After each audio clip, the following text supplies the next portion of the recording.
Oh, it's so goopy. Hello, everyone, and that is the first sentence of this recording.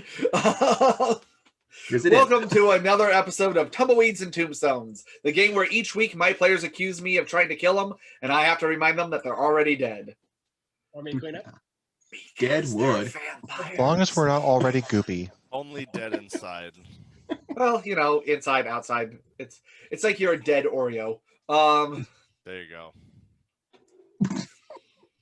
But welcome back. I hope everyone's been having a decent week. For those of our fellow people in California, I hope you're enjoying the heat wave. One does not. Yes.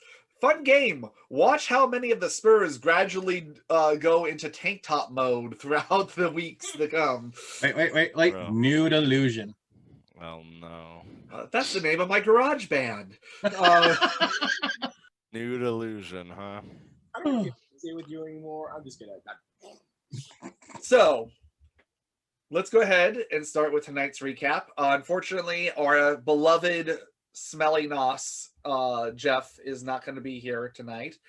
So we miss him. Jeff, we hope to see you next week. But we will carry on in his absence. Or maybe Smelly he's Nos just is gonna be really my safe good at word. obfuscate and he's here the entire time and we don't know. Ooh. Oh, So- I missed that one game a long time ago where Patrick was just a tree for the entire. You know, sometimes you need an assassin tree just hanging out in the background. Is that tree always there? The tree would know. I was gonna say it. All right, so when last we started, the Obsidian Spurs found themselves in quite a predicament as they were inside the cavern that seemed to be sacred ground to the Lupines of this area. One of the larger rooms having some kind of written history or journal entries of their people, and later turned out to be an actual map of the area where they've been finding vampire presence, marking it, other dangers, the secret whereabouts of their home base. In the room past that, in a steam vent, seeming to have a pictorial history of not just their particular group, but also of lupines as a species. You guys had met there in good faith to meet the Comanche chief and lupine elder, who had agreed to meet with you to discuss how to try and bring a ceasefire to the upcoming conflict, as the lupines have given you guys a deadline that is quickly ending to either handle the vampire elder beneath Taylorsville mines yourselves, or they would handle it, destroying every kindred that they come across. Knowing that the chief's son was not willing to let this ceasefire come to pass, you guys spent the day in this cavern being promised that no harm would come to you. As you went to re-meet up with the chief, finding that his body was there as he had been murdered sometime while you all rested, his eyes that had given him the ability to see into the past and to the future ripped from their sockets, his stomach ripped open, and you guys all framed by having 2 puncture marks shown in the side of his neck. You quickly heard other lupines approaching, those that had been his personal guard, and decided it was time to throw up your cone of silence and also obfuscate the group from detection. They came in, they inspected the body. It seems that they fell for the ruse, that it was your guys' fault. You decided to wait until they left, make your way back to the main cavern, only to see that, seeing as you guys did not leave through the front exit, they assumed that you were still somehow in this cavern and were blocking your exit. choosing not to go through the spider's web back tunnel. You tried waiting them out, tried being stealthy, and eventually everything went sideways when Sonoy, Awea's wolf companion, succumbing to the almost supernatural fear of these lupines in their full battle form, made a break for it, breaking out of the cone of silence, dropping the obfuscate.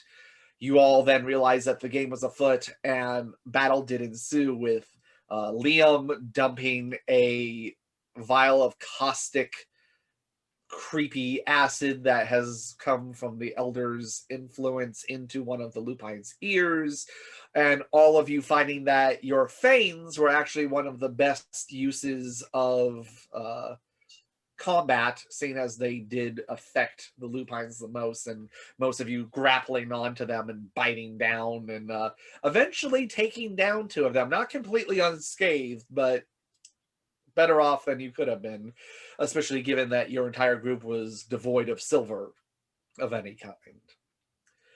You made your way out of the tunnels, only to find that your horses were missing, perhaps frightened off by the lupines sometime during the day, as you heard howling and the approach of what sounded like many more lupines answering the howl of alert that the guards had given at the discovery of the chieftain's murder.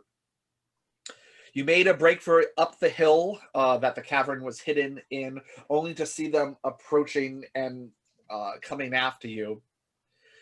You made your way down back the other side of the hill towards the frozen lake, trying to lose them on it.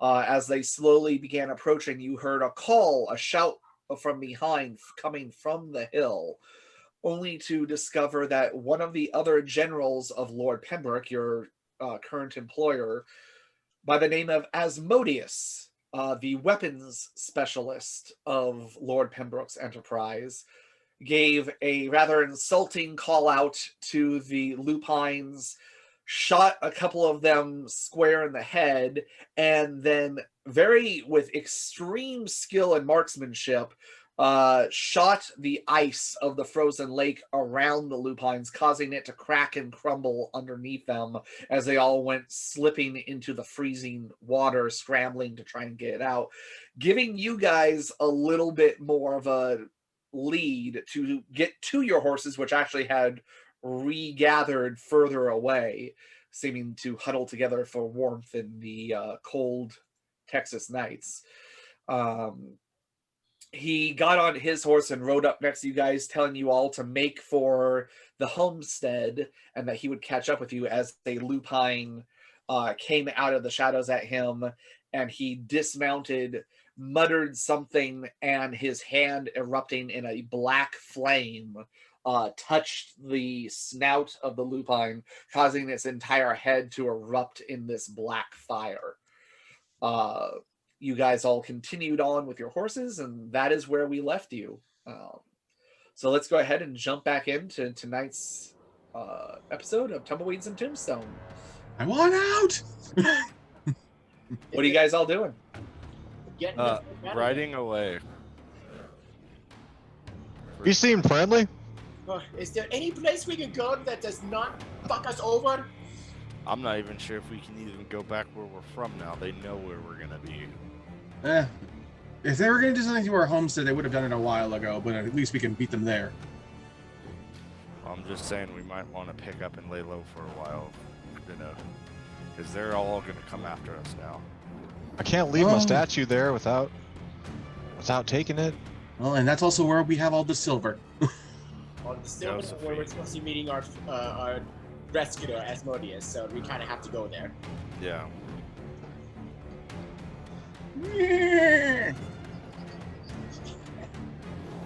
All right, so you're all making it for the homestead? Yep, I'm making it for the homestead. Yeah. Yeah, how many hours are we? Is that like a 2-hour kind of deal? You were looking at, with a hard ride where you're riding those horses hard and putting them away wet, you're looking at a 3-hour ride. Yeah. Okay. No. Out of here, the heck. want to go. All right, so go ahead and all of you give me a Dex plus Ride roll.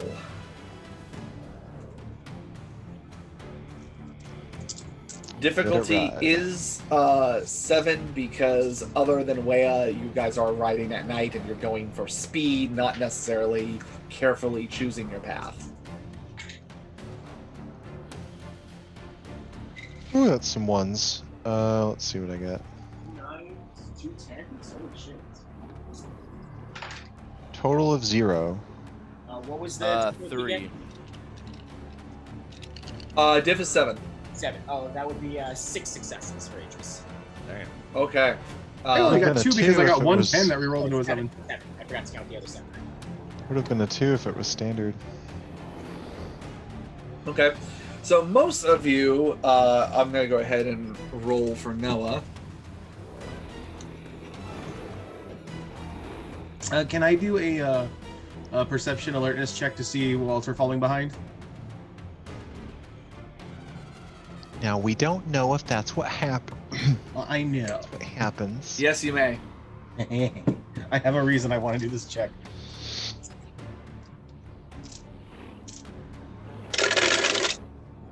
Yeah, Noah's doing good at 3 successes, so...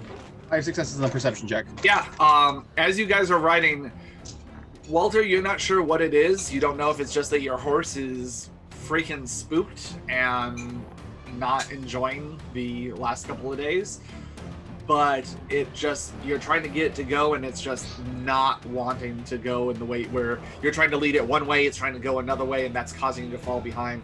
Liam, you notice this. And because Liam notices this, in an attempt to inspire Walter to greatness, he will mock him. Oh, can't keep up?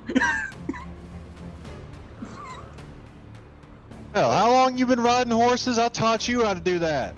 And I'm beating you. All right, Mr. Bruja, I'll say that'll give you, go ahead and make another roll. Do I get a willpower back for deception? Sure, because you had an ulterior motive other than just being a shit.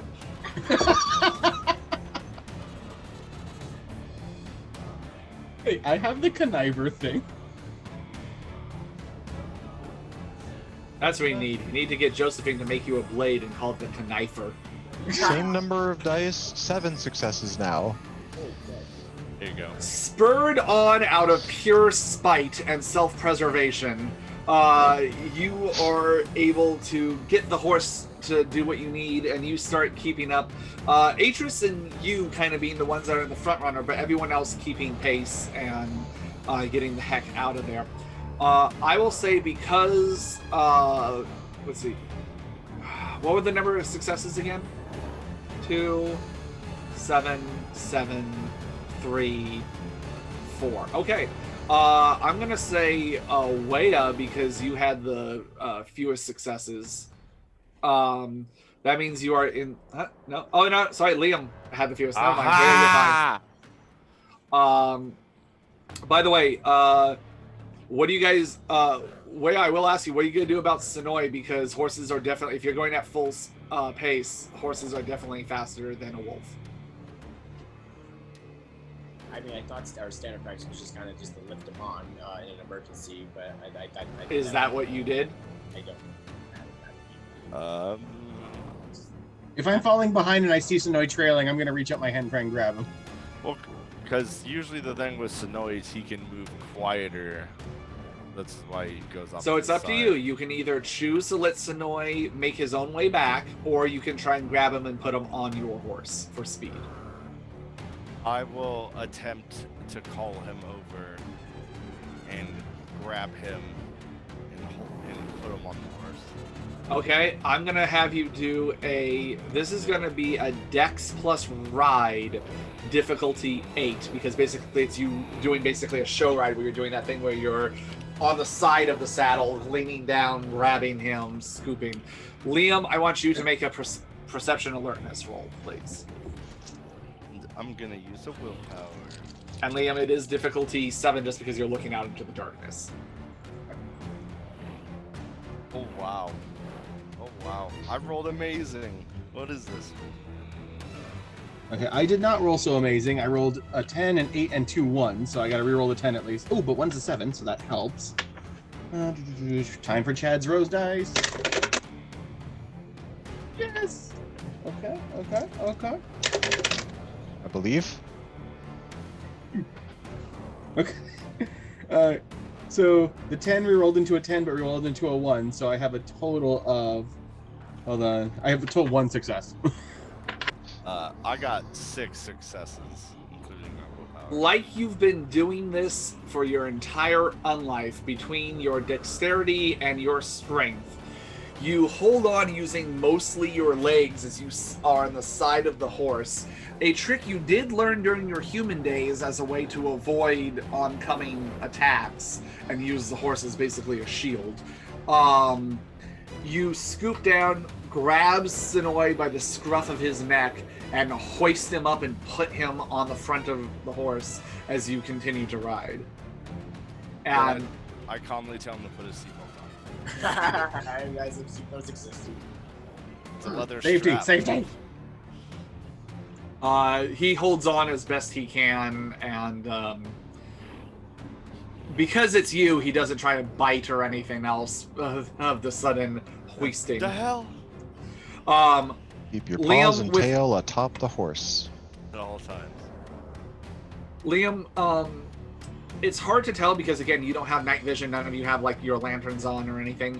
There's a little bit of moonlight, and the white snow on the ground is reflecting that. Oh, that's right, because we're 3/4 moon full. It's only a week until the full moon. Yes. Real quick, knowing that the whole other party is kind of fucking blind here, I would push my horse and try and overtake the front position and lead them. Well, so far that's not happening, but Okay. good to know that with that I will roll, try. unfortunately, Atris and Walter are out horsing you. So. Okay, no problem. I will say, though, that moving forward, you'll have, just so you know, where I forgot to mention this before, on all ride-related rolls, you'll have a -1 difficulty because you do have a Gould horse that is more horsier than the others. Mine. Oh, okay. Because you're the only one that has a Gould, specially bred horse that you got from the Shimisi. That's right. Would you like horse riders with that? Yeah, it's probably not feeling as spooked as the other ones. Huh. True. So you think you catch a glimpse. It's hard to tell if it's a reflection of the snow, but you think you catch a glimpse as you are looking behind, as you did when you were trying to mock Walter. As your vision was behind you, you swear that you see a glint or two of what looks like animal eyes caught in the light of something trying to keep up and follow you guys. Yeah. Because I couldn't discern it was Sonoy, right? Okay. Because Sonoy, it was somewhere different than where Sonoy was, and the eyes actually seemed like bigger. Oh, then no, yeah, no. Yeah. Okay. Everyone, so you go ahead and make the next leg. Who would like to lead the party next? For the next bit. If I can see, then I would try to. I mean, you can see as well as moonlight is allowing, and as Danny said, it is about a 3/4 moon. So... Yeah, so I would assume like Pretty my nice, actually. non-dark vision is okay, but I'm kind of asking you. It's decent enough. So go ahead and you specifically, what skill would you like to use to help lead your party home the quickest, and knowing that you might be being tailed by these lupines? Well, that's wonderful. I'm glad that you've asked, because that's definitely going to be, if you'll allow it, my wits with my open road sense. And Absolutely. Whatever thing goes, whatever ability goes with the wits. This is literally Walter's wheelhouse right now. I would say you could either do wits plus ride or wits plus survival at this point, because that's what you guys are literally riding for. We're going with ride. All right. In the modern day, what do they use for ride? Is that anytime you're driving? It's drive. Drive. Actually. In any of the more modern versions of Vampire, they switch ride with drive. When they're not Oh. using the official Wild West version created by Sean Patrick O'Leary.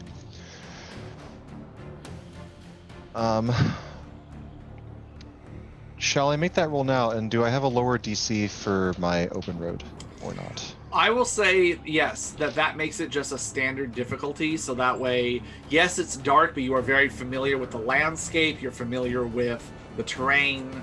So that's helping to guide your group right now. As open road is all about avoiding trouble on the road. Correct. From aggressors, in fact. And my wits is a specialty for ambush. Is the wits thing relevant at all? Not for Okay. ambush. At this point, it's a hot pursuit. It's not Okay. like you don't get the sense that they were lying in wait for you guys. Well, that's a shame because there is a 10 here.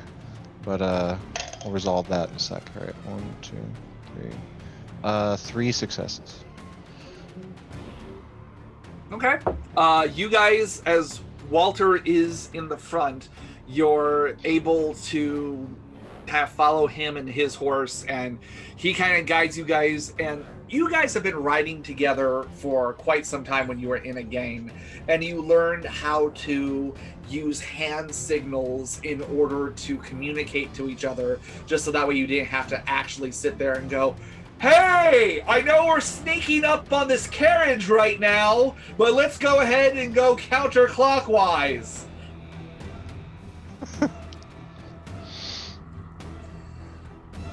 So, Walter, you actually learned a lot of these hand signals from your time with the cavalry. Yeah, I'm not saying you're doing ASL,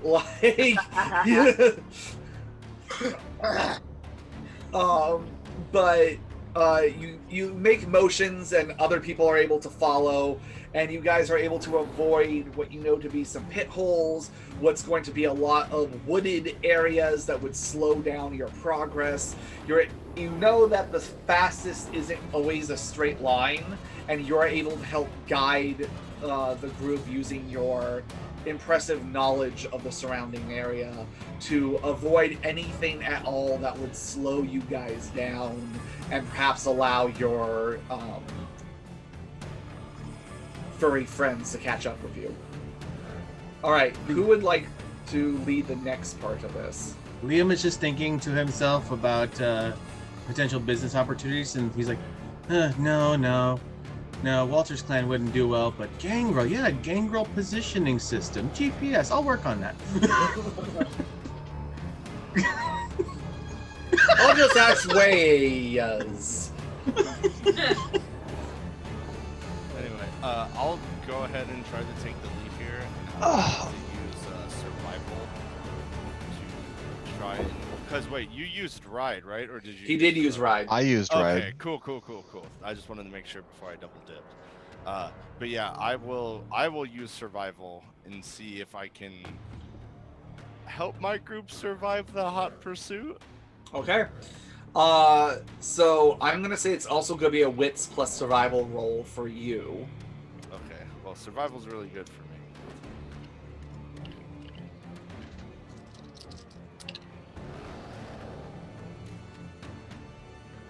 Wow, I'm just getting both sides of the pendulum. Ones and zeros everywhere.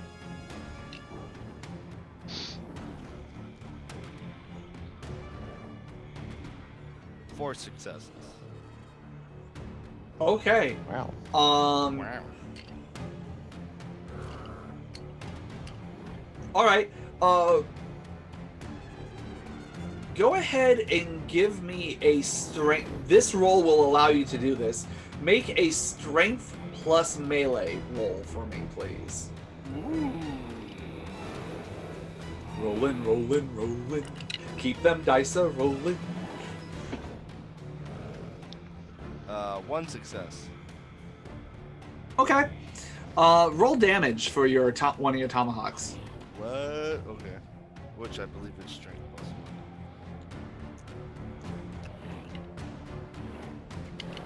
I swear, I feel like I could smuggle something in my hair right now. Maybe a Gotta get flock of beehive. seagulls? Oh my. 2 damage. All right.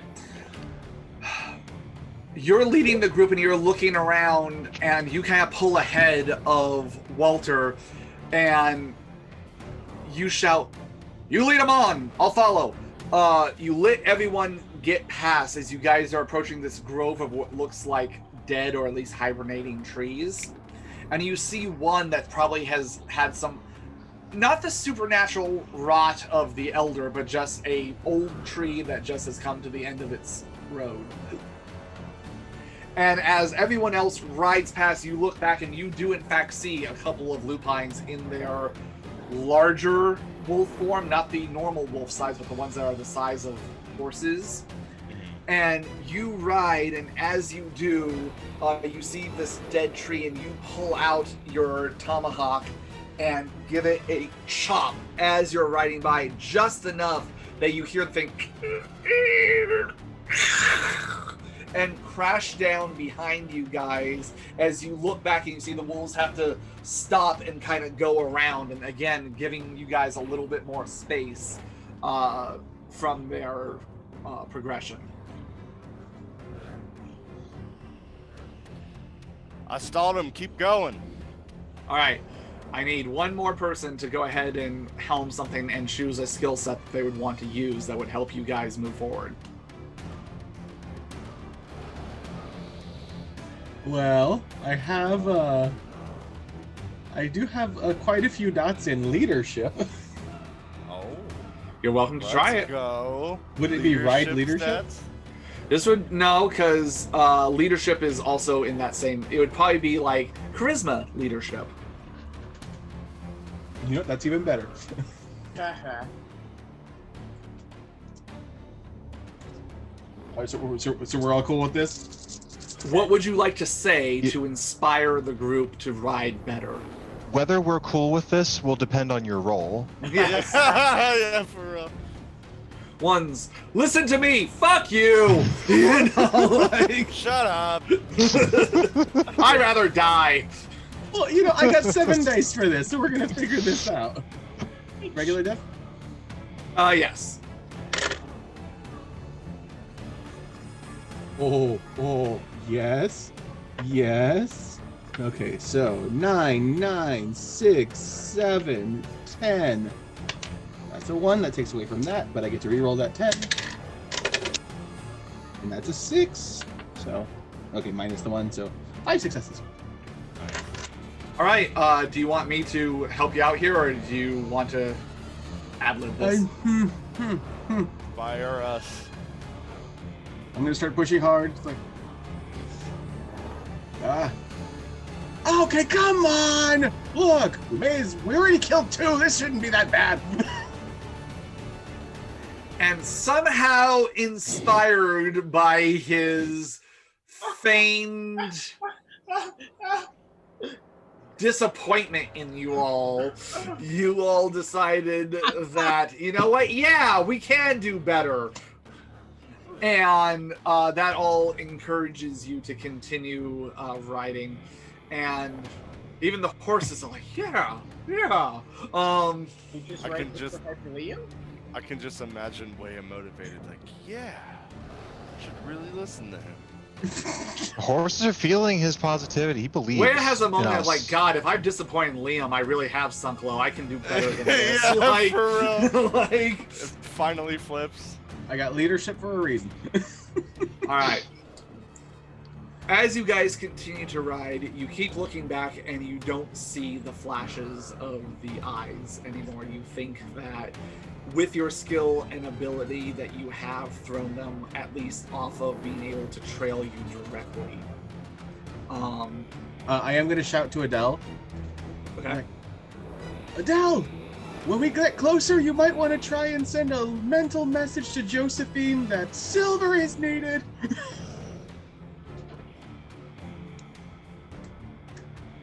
I'll do my best. As you guys ride, you hear a combination of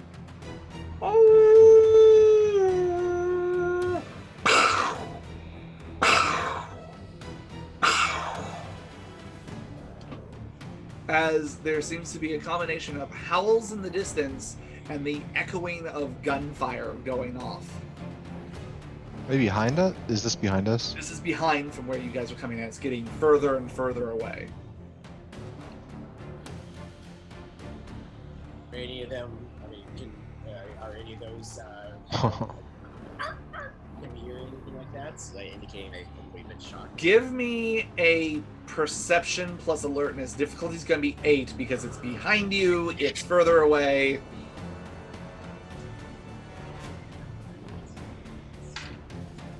That's 0 successes. You don't pick up on any of things that specific. Okay. I just want to see. You guys pass the first hour of riding. Goes uneventfully. You get the second hour. You guys still just making it for the homestead? Okay. Unless you pop up a nice side quest for us to get lost in for an episode. Look! It's a magical exclamation point floating in the air! Avoid it! How about we just go to an inn that's being robbed, kill the guy, put him in the basement. There's always an inn being robbed. Another old man comes in. Hello! I'm Old Man Williams Jr. Old Man Jenkins. There you go. His given name is Old Man Williams. I'm his twin brother. Oh God, why? All right, so you guys ride and you start to see the outskirts of the path you took. You decided to take a way that would skirt you around the outskirts of town and to the homestead, just so that way you're not raising an alarm by riding full bore through town at a breakneck speed. You're seeing the town approaching. What are y'all gonna do? Go around it.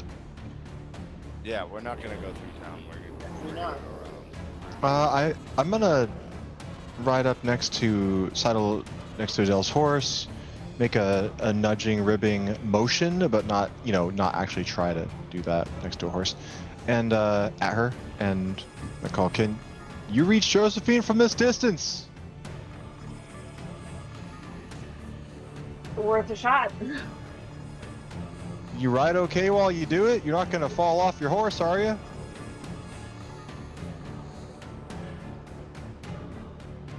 Adele, give me a int plus occult.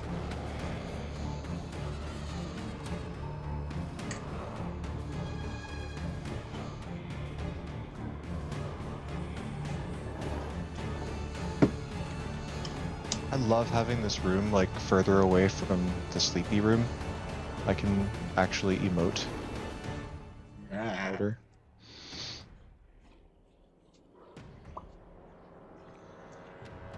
Oh.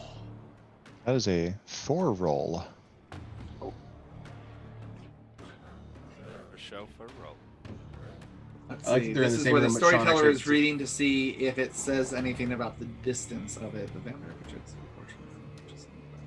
It does say a nearby mortal's mind.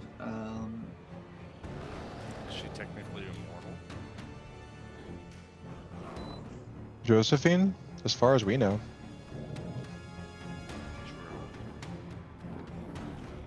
Can you guys hear my AC? No. Nope. That's all I need. Okay. Go ahead, Adele, and make an intelligence plus subterfuge. Difficulty is going to be 8. And we'll see what happens.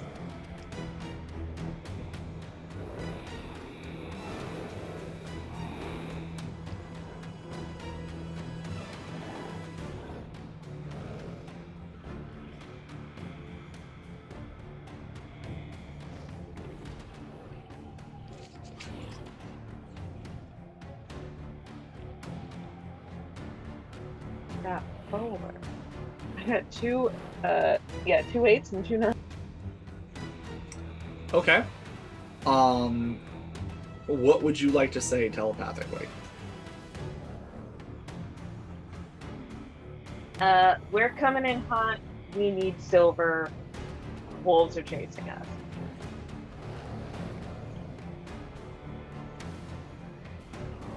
Coming in hot. Mm. There we go. All right. Boy.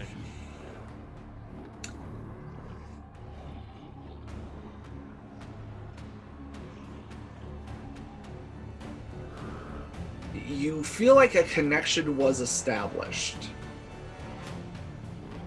but it's like you have that one bar that's fading in and out in a real, like you're in an underground garage kind of thing, and you send a text and it's the little loading. You get the idea that this ability definitely works better when you're in closer proximity with the person. It's not really designed to be a super long range thing. I have a feeling the message she got was, "We're hot, silver chasing us." We're chasing. But you do feel that it wasn't a complete, like that there was no connection. You felt the tethers connecting to her mind, but you are uncertain of how much of the message came through and how clear it was. Is it safe to say that, and this is to the group, that we're skirting around the town on, the side that Josephine's abode is on? Yeah. Yeah. So we should be... I'm hoping that if that little of it came through, that she is smart enough to figure out what silver is chasing us might be. Hopefully we're just getting closer to her as we go anyway. Yeah. I mean, that's up to you guys. Are you riding past her place, which is on the outskirts, like that's kind of on the opposite end of town, or are you making a beeline to try and get Just from the direction we're coming from, what would we have been closer to, her house or ours? yours? Oh, Because that's what you guys told me you were aiming for. Okay. I mean, that's even from true. the distance Alright. of our house, the message should be at least relatively close enough. Yeah, again, this isn't exactly New York City. One end of town and the other end of town. The only reason you guys are a little bit more on the outskirts is because you're actually on farmland versus being in the city proper. But anyway, you guys ride up, and let's see. Last person in front was Liam, mocking you all. So Liam, give me a perception alertness roll, difficulty 7.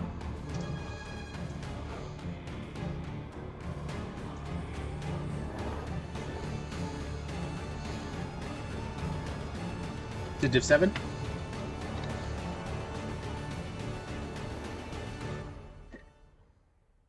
Yeah. What?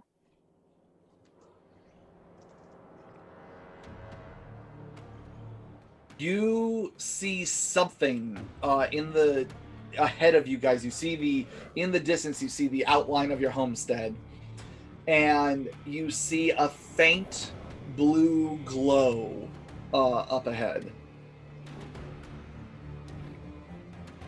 Faint blue glow at Something the, blue up ahead. at the homestead. Is this gonna be more than this shit? It might be John Henry or whatever she calls that hammer.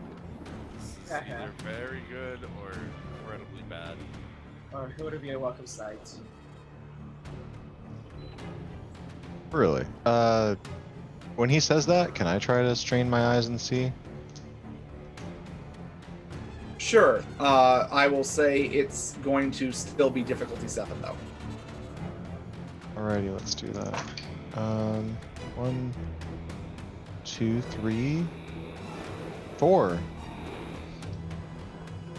As you guys are getting, since you didn't decide to halt or anything, as you're getting closer, you do see the figure of Josephine standing there at the, and you notice something that wasn't there around the homestead and barn itself. Again, the whole property is a couple of acres because it was his farm. But you notice there is a fence around your property. Stone for the first 4 feet of it, and then another 2 feet of wrought iron fence work around it. And you notice that she is sitting there. The blue that Liam saw is that her eyes, you cannot see the pupils, they have gone this bluish white energy as her whole body is giving off a fainter bit of this glow. And you notice 2 of the couple of barrels that you guys got of silver next to her, and she is doing something where her hand is on each of those barrel. One hand's on the barrel and one hand is touching this fence. And as you guys approach, y'all better best get in here fast. Hey, let's go. Don't gotta tell me twice. I'll stride my horse right in. And you And hear then, barking. just as we're going in, Liam is going to yell, "Walter, your fly is down!" Swear. Were flies invented? I They're think more I'm like just gonna bugs. look around me for There were more insects. buttons at the time. As you guys are getting to the homestead, go ahead, all of you, give me a perception plus alertness. Do I need to reroll that? Fine. Yes, this is a different roll. Stupid ones. 4 successes. Or Yes, standard difficulty. Walter is observant tonight. 8 successes. 4, 0, 8. Rolling well tonight. How many, Atris? 4. 4? Okay. So 4, 4, 0, 8. God, 5. Today. Okay. Everyone except for Liam. You see, coming from all sides, about 8 lupines in their horse-sized wolf form, cresting over and coming towards the homestead. Oh Son of a shit! Good fucking call. You guys make it past the fence that she has. Of the wall, there is a gate, a wrought iron gate that is double doored, and it is open. She closes it as soon as you come in with a loud clang as she shuts it closed, slides the latch, and then starts muttering something. Y'all best hold on to something. You feel the ground start to shake a little bit. Horses. And We are literally with our horses. well, remember that she did this around the barn too, so it's around the barn and That's the homestead. Huge. That's huge. The barrels of silver glow and erupt, the wood splintering, shattering off, and the iron bands around them being flung off into the distance. The silver is almost liquid. It looks like lava lampish, like it's moving on it. As it Whoa. then all turns into little balls of silver. And each ball shoots and lands and splashes on one of the points of the iron fence. Oh. Okay. Oh. So the tips of the iron points because it's basically like point, bit of fence, point, bit, like each section is about like a 4 to 5 foot section. But just the tip? Yes. The silver wraps around it like it's this liquid splashing on it and then solidifies. And you notice that in the pillars that coincide with these iron spikes, there are roughly carved, definitely not as eloquent as the rest of the work, sigils carved into it. and you see the lupines approaching, growling, foaming, teeth bared as their fangs in this form. You're looking at fangs about, I don't know, yay long at the canines. And Wow. they go to jump the wall as suddenly there's this barrier of blue energy, kind of reminiscent of when Elizabeth used to do her shepherd's watch thing, and they bash into it, and as you see cinders where their fur hit and it burn. It's kind of like, again, not to the point where like they're getting third-degree burns, but kind of like if you've unfortunately ever had an animal where the little bits of fur get caught with something, and it seems like it burnt them, and they are standing back, but they are growling, they are looking at it, they are going around it, and you notice the glow fade from her, and when they're not actively hitting against it, you don't see the barrier. It's not a visible thing, except for the sigils are glowing a little bit, and she goes, there, take that, as she then collapses in the dirt. Wait, she collapses? Oh, Josephine. Oh man, Get off yeah, the horse, and yeah. I'm gonna go. I don't think she was physically here. No. You guys go to pick her up, and she is physically. She is That's Josephine. Yeah, she is a solid woman. She is almost all muscle from the work that she does, but yeah, she is. And you go and you check. She is breathing, but she is currently unconscious. I was going to check, but I failed my self-control roll, so what I'm gonna do, if I may, is here we go. I'm not torn up to that in that way. I'm amped up, and I'm gonna rush up to the edge of our gate, bare my teeth, my fangs at the werewolves, go, "What, you scared?" and whip out my normal ass pistols and fire shots at two of them. Let's go. Okay, go ahead and make a Dex plus firearms, please. I would like to. I'd like to draw 2 pistols, 2 hands, and split my action to 2 shots, please. Okay. Do you At have 2 the different ambidextrous? werewolves. Do you have? I sure ambidextrous? do. Then you don't need to split your dice. I think Well, I mean, it is in ambidextrous the is thing like a of- cheap merit, and what it does is it allows me to not take a penalty for shooting with my offhand. True enough. That's still, you would still have to spend celerity to shoot them both at the exact same time, but Or just split my dice, right? yeah, or split your dice. I meant without a penalty. Okay, alright. In This the is meantime, gonna be- Liam's gonna get off his horse and start calling for Bartleby. And Bartleby, Henry, little help out here. Yeah, Atris, I assume, is still in next to her. Is like, let's get up inside as we attempt. I kind of hand her over to Atris and I go. This harsh woman. I gotta watch Walter. Make sure he doesn't do anything worse. And I'm gonna go back up, my friend. All right, Adele, what are you doing? Hey man, I'm bloodbound to him. She's calling That to, is something I would do. Not fully inside, but way closer to the house. Yeah. Noah just kind of sits there and like Noah will help Atris out. Noah will come over and grab her feet and, well, I reckon I can help a bit.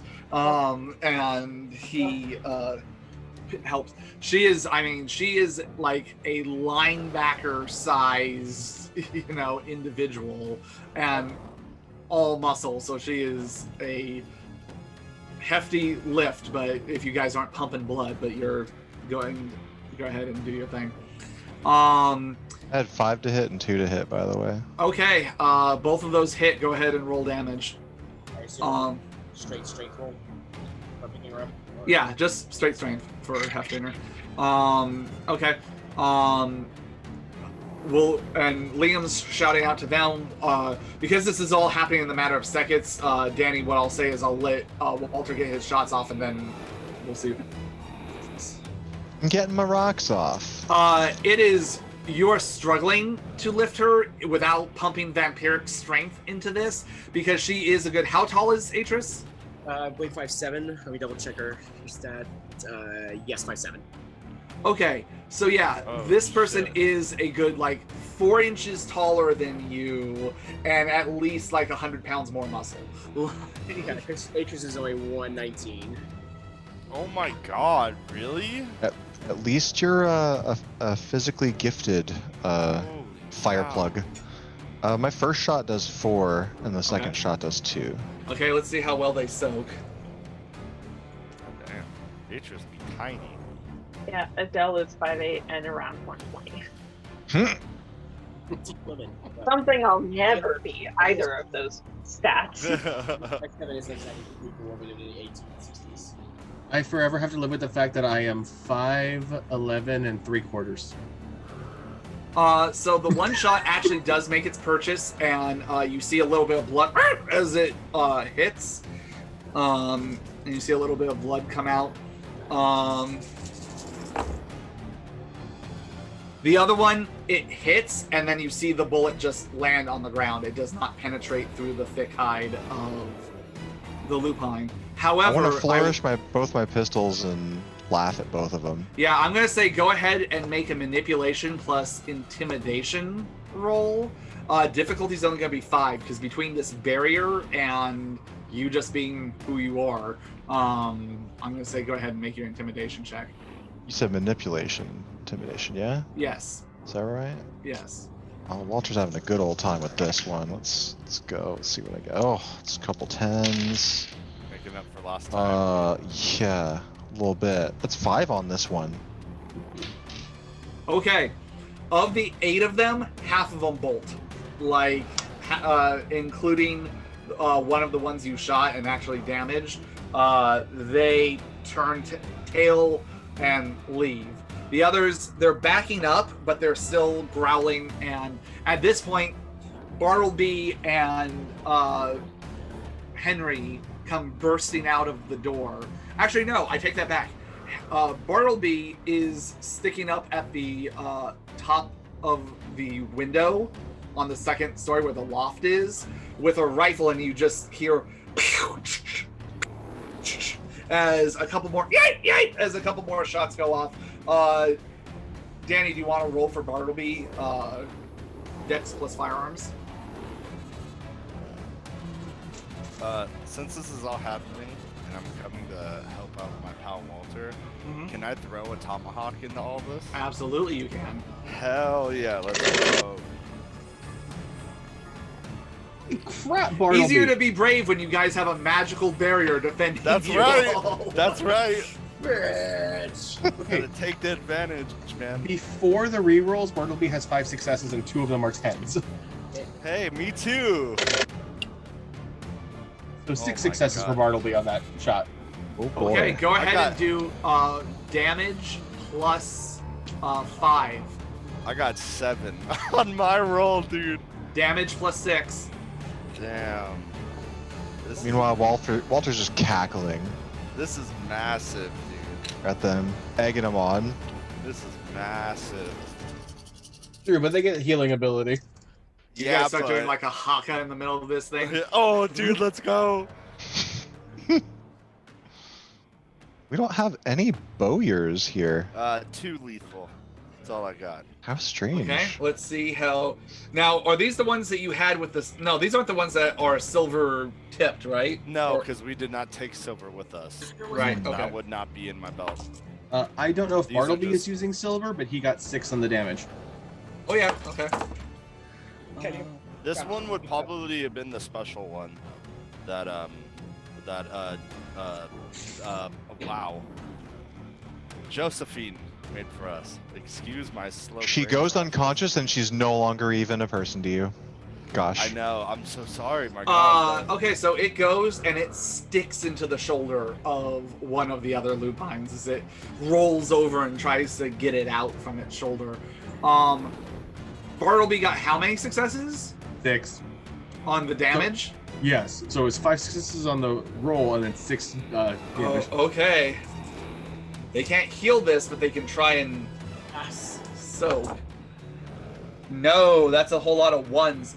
One of the lupines drops to the like just drops, and it is unconscious on the ground. Is it the one with the axe in him, by any chance? No, because otherwise that one would have been dead. Oh, wow. You see a little bit of smoke coming off the wound, and you get the idea that Bartleby very much has silver and was using it. Nice. What a baller.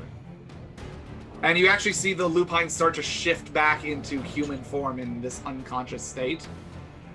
Henry, Liam, since you were looking for this, I'll let you either make a perception plus awareness roll or perception plus alertness roll, depending on what you want to see.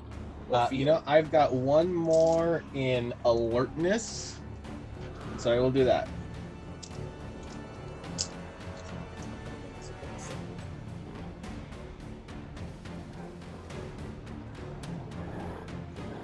Okay. 3 successes so far, but I gotta re-roll this one. Okay, 3. Okay. You see Henry walk out, no fear, definitely like startled, but there's a moment where he comes out and then just goes deadpan in the face. And you swear for a second, like what you saw once before, that the shadow, like his shadow being cast by the moonlight, gets a little bit bigger behind him, and so it's kind of like shifting and twitching a little bit more than it should. But he's walking out, and then it kind of breaks into a run as he comes out, breaks the barrier of the wall, runs out past the wall, and draws his 2 beautifully etched, acid etched pistols. Let's go. And You how did you get muted? No. because Miranda and I are in the same room, we have ours on a mute where we press the space bar to talk, so that way you're not getting the feedback loop from each of us. But anyway, he runs up. Let me see how he does on this. Okay, so that is 3 10s. Take it, he fired these that's beautiful another guns. 2 successes, and one of them's another 10. Okay. And a 7. Okay, so that's 6 successes for him. As he, now you have to remember these are horse-sized wolves. Comes running up, power slides underneath it, holds both the pistols to where the thing's heart would be, and you hear as he just, and then multiple shots as he's just unloading into this thing's chest. And you just as it's just getting the shit shot out of it right now, and it just falls down, and he's breathing. At this point, the rest, any of them that are, because you have the one that was wounded with the axe, the one that's unconscious, the one that's now dead, the remaining one just bolts. It's out of here, and he is breathing heavy as you guys are just looking at his shoulders.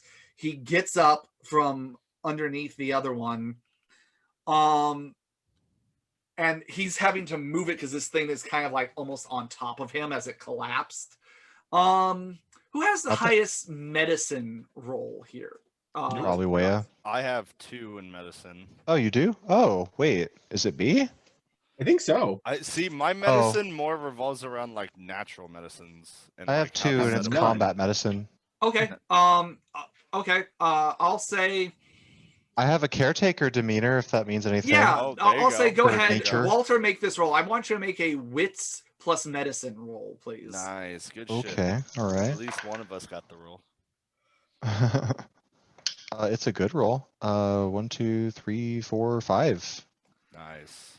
Henry moves this collapsed as he caught it before it fell on him and pushes it aside with one arm, which For you guys, if you were, pumping blood or whatever, no big deal. But this is something that weighs, you assume, roughly about the same as a horse. Yeah. And I he's was wanting to run at him and help get this thing off him, in fact. Me too. As he walks up to the unconscious one, grabs it by the throat in its human form. You actually notice. Go ahead. I'll let. Who else was? You know what, Atris? I'm giving this to you, so that way you. I know you're hefting. Yeah. Josephine. Yeah. No, you'd be busy doing that, especially with only one success. That's a little. I will tell you this. I know exactly how Noah would want to finish off this werewolf, and it's the same way that he did with my giant rat carcass. Son of a bitch. Well, I'll say, where you have the super wolf ears, go ahead and give me a perception plus alertness roll. And this is hearing based? Mm-hmm. He has the super ears. The super Although I apologize. What were you going to tell Atris she could do? Because I interrupted that. I was, and then I rethought it because she's struggling with a unconscious Josephine at the moment. Yeah, I kind of gave her that. Take her! Foop. Yeah. Hey man, bloodbound to Walter in front of werewolves. All right.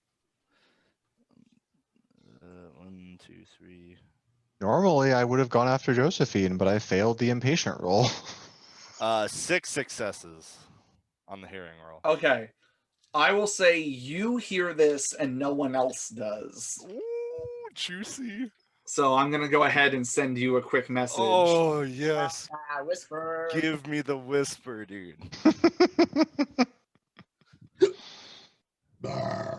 Waya heads quickly over to the storyteller's place Yeah. for actual whispering. I'll be right there. Miranda, please leave the room. Yes.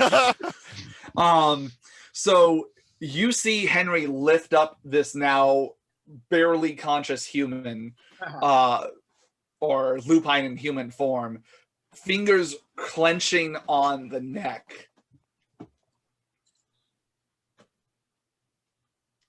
And then Oh, yeah.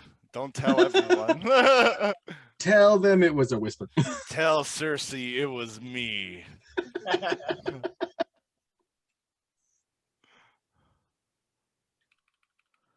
Oh, man. This is awesome so far. I love this. Tell them I was funny. Yeah. Tell them I did it for the yeet.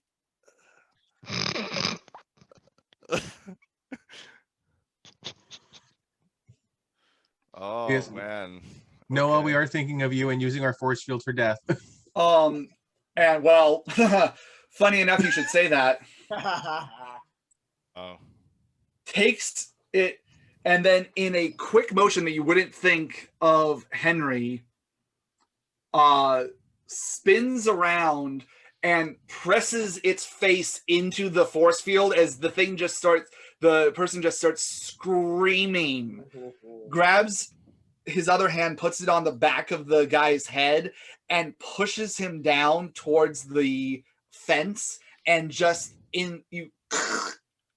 goes through the neck, and he just keeps going and you see the burning as the skin is starting to burn off from this silver enchanted force field, and as all the sigils, because something's coming in contact with the barrier, are glowing brighter because it's like fighting against whatever's there, and he's using that as the skin is just peeling back, the muscle is turning black, and you guys smell burnt flesh as he then impales it on the fence.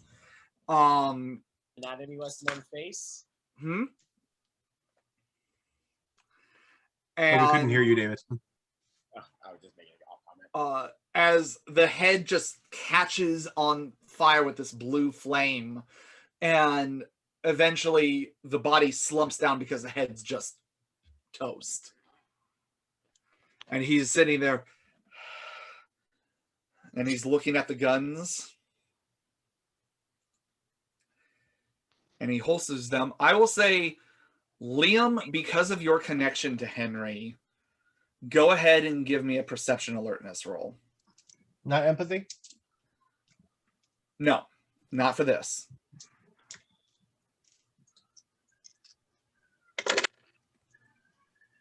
Ooh. So far I got 8, 9, 10, and 7. And it's just 4. It's hard to see in the darkness, but the smoke coming from his, usually gun smoke is a white gray color. It is black that is coming out of his pistols, the smoke.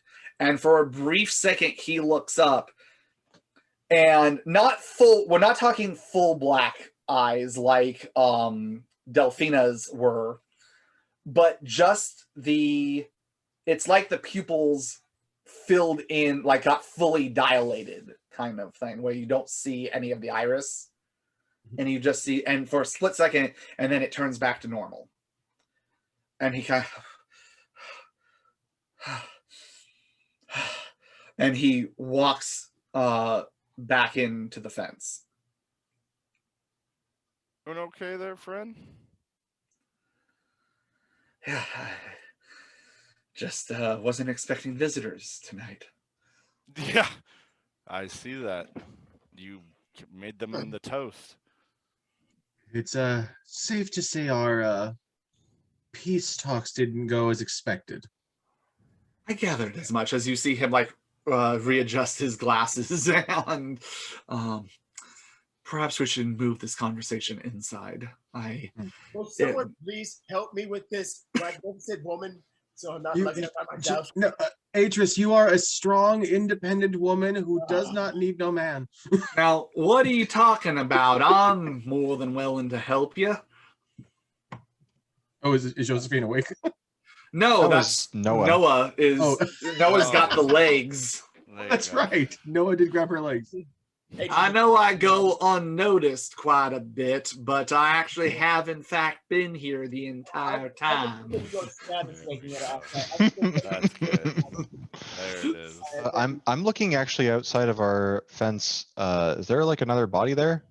Yeah. Is there a standing dude there with a axe in him? No, the axe one fled. He took the axe with him? Nope, the axe is on the ground because he rolled to try and get it out of him, and that dug it out. But okay. There are 2 corpses on the ground. There is the decapitated one with the just singeing smoke coming off of his neck hole that's just right outside the fence, with the burnt skull inside the fence.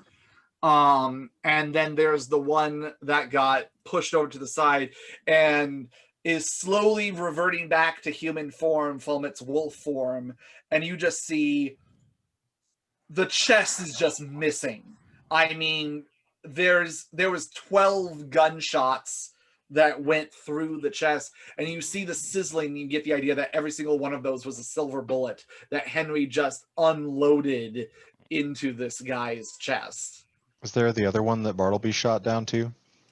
That was the one that Henry decapitated, like the one that right. Sorry. Bartleby shot one down. It was unconscious. Henry went, picked it up, and then cheese grated its face against the force field and impaled it on the fence. Well, I want to clean up our yard. I'm gonna haul these inside. No, dude, they're lawn ornaments. Come on now. Once they're dead, can they pass through the barrier? Do you try? I will try. Wait. Before we try, I will say this, and this isn't meta knowledge. This happened in game. When Noah tossed the dead rat carcass at the barrier, it still bounced off. So as Liam is thinking thoughts, Walter is dragging one of the bodies in through the front entrance. Do you care which one? Do you care which one? The further out one, not the one that Henry just fried. Okay, so the one with the chest cavity. Yeah. It passes through without issue. and you notice that the sigils are still present, but stop glowing at this point. Huh. Huh. And you notice that the moonlight is gather still catching the silver-tipped points all around the fence, as far as you can see. I mean, this goes around. I would say the house itself, remember that the house itself is not huge. I mean, we're talking about like a 1-bedroom, 1-bath kind of thing with an outhouse. And the barn is really the biggest structure that you guys have on this property. Which is coincidentally where I'm putting this thing. So it's not like it goes around all the like 5 acres of land. It's just around this immediate vicinity. But yeah, you drag it into the barn. Yeah, I assume like they're getting Josephine, and I'll try to pull the other body in. Yeah, I'll help him pull the body. Okay. Or Waya gets it. Yeah, Yeah, do I you got gather you. up the head too? Is the head on the spike or is it on the ground? The skull's inside of our gate. The skull Separate from the fell body. inside because enough of it ashed that it fell off the spikes and landed inside. So it's kind of like the jaw's missing and there's 2 puncture holes, and it's like holding a charred piece of wood after you pull it out of the fire pit. I'll just kind of like hold it and like stare at it and just kind of give it over to Walter and say, I'm pretty sure you can find a nice place to put this. Alas, poor Yorkie. And I'm just gonna yell over. Yep, doing great. Keep up the good work. Great. Is Adele safe? Adele seems safe. Excellent. We did our jobs. She still has her eyesight, so you know, it's going good. Liam just has hindsight. Well, I mean, if you ask enough, I'm sure Shimasi could arrange that. Hey, eye in the back of your head. Let's go. Some Beetlejuice action there. Yeah, okay. So, Walter, you definitely feel like the skull is very brittle. Like if you squeezed hard enough, it would probably. I was gonna ask that. If we have like a little burn pit, I'm probably gonna deposit it there. Walter, this is Texas. Of course, you have a burn pit. You don't use it. You just. We haven't used a burn pit, Yeah, but that's true. Yeah, Bartleby is the one that burns your shit for you. I know, we usually have a body disposal service on hand. so yeah, I want to put those up, and I want to get in and check out Josephine, make sure Okay. she's breathing, and give her a All right. check. Yeah, you can give her a int plus medicine roll. Assuming Leia doesn't get to her before me or something. Liam would like to privately speak to Henry. He's like, "Can I see you in the barn?" I suppose so. Yeah. You said it was perception. Yeah. Okay. Um, Then it's 5. she seems uninjured, physically speaking. She has no wounds or anything else, and her breathing is slow and steady. But she seems to be unconscious. Yeah. Okay. She's exhausted. Sorry. She's just exhausted. I think she'll be all right. I hope. She's just tapped out. Yeah, a Doesn't moment seem of rest. damaged. She hasn't woken up by the waft of no smell, so I guess she's that exhausted. Now, I don't know what you're talking about, but I resemble that remark. We just I miss Noah. we just made a worse scent out in the yard anyhow than anything I'd worry about from you. You smell like freshly turned earth. I'm gonna emphasize that fresh part. Well, thank you. It's nice somebody finally noticed.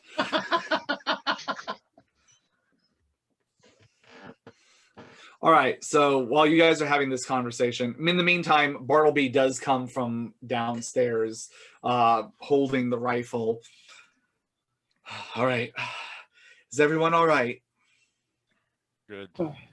We seem to be in one piece for now. Nice shooting out there. Definitely saved us.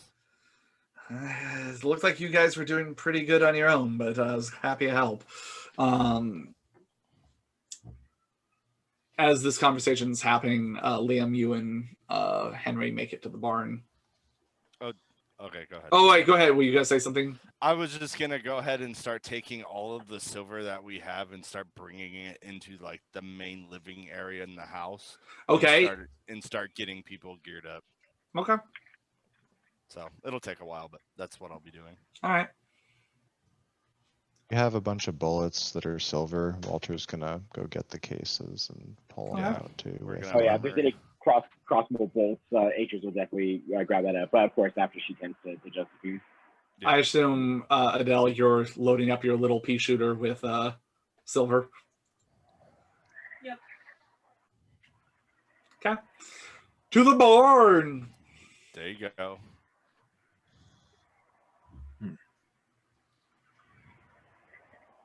Well, you certainly seem to have regained your durability.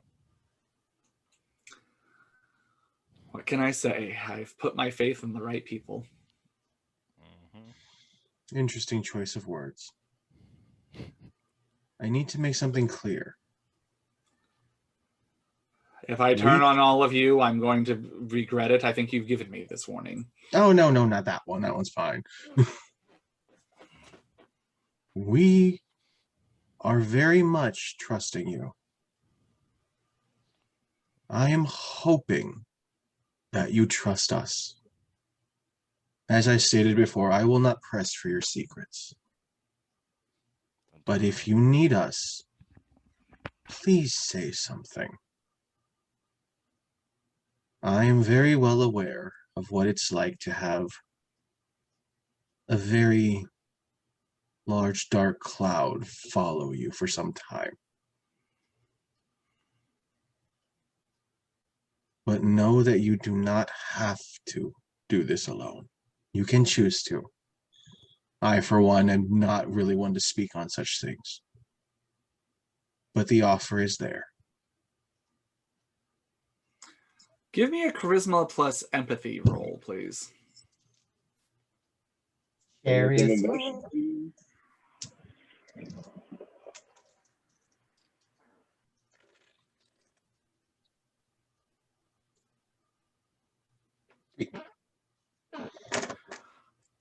You see for a brief second like he was going to come back with some kind of bravado or some kind of smart-ass answer. And instead he rethinks it and he stops for a second and he just nods. All right, understood. Shall we go see how your friend is doing? Yes, but thank you for everything you've done so far. Yeah. Figured I owed you. And I just kind of gesture for him to go first. He does. And whack him in the ass. Just a friendly pat. He Say looks good back, game. confused, and readjusts his glasses and kind of not sure what to make of that. All right, you guys see Henry and Liam come back in. He goes over to the couch where you guys have laid Josephine. She all right? Seems to be knocked out from using her powers, it seems. Yes, she definitely worked quickly. She got some kind of apparent message on the wind that you all were in trouble.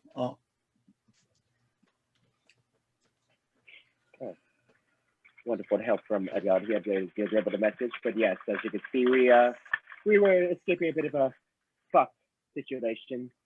Surprising, isn't it? Yes, it seems your delegations fell through. Well, we started. It seemed like everything was going well. He seemed like he was going to help us. And then they decided to murder him literally in our sleep. So they being, I assume, anyone who was guarding him. We don't know. So, and naturally we were framed for it. And for once, you didn't actually do it. I know! See, that's what I told them. And he looks at you, and you guys see the combination of the blood that's on your feet from where you walked, and then you see him glance out to the barn. Well, if any of them were... Perhaps it's in poor taste for me to say on the fence of whether or not they believed you did this crime or not. There's certainly enough evidence now to damn even the most careful skeptic, given that I assume you had to fight your way out of there, and there was definitely combat, and they will smell that blood of their kind was spilt. Oh, naturally. Well, knowing that the evidence is somewhat surmountable against us, I made a rather calculated decision. And I bring out Murakuro's necklace. Noah, your clan stated they wanted proof that we could take care of the werewolf threat. And the rumor is already abound that we somehow killed their chieftain. This might give us the leverage we need. That certainly might help.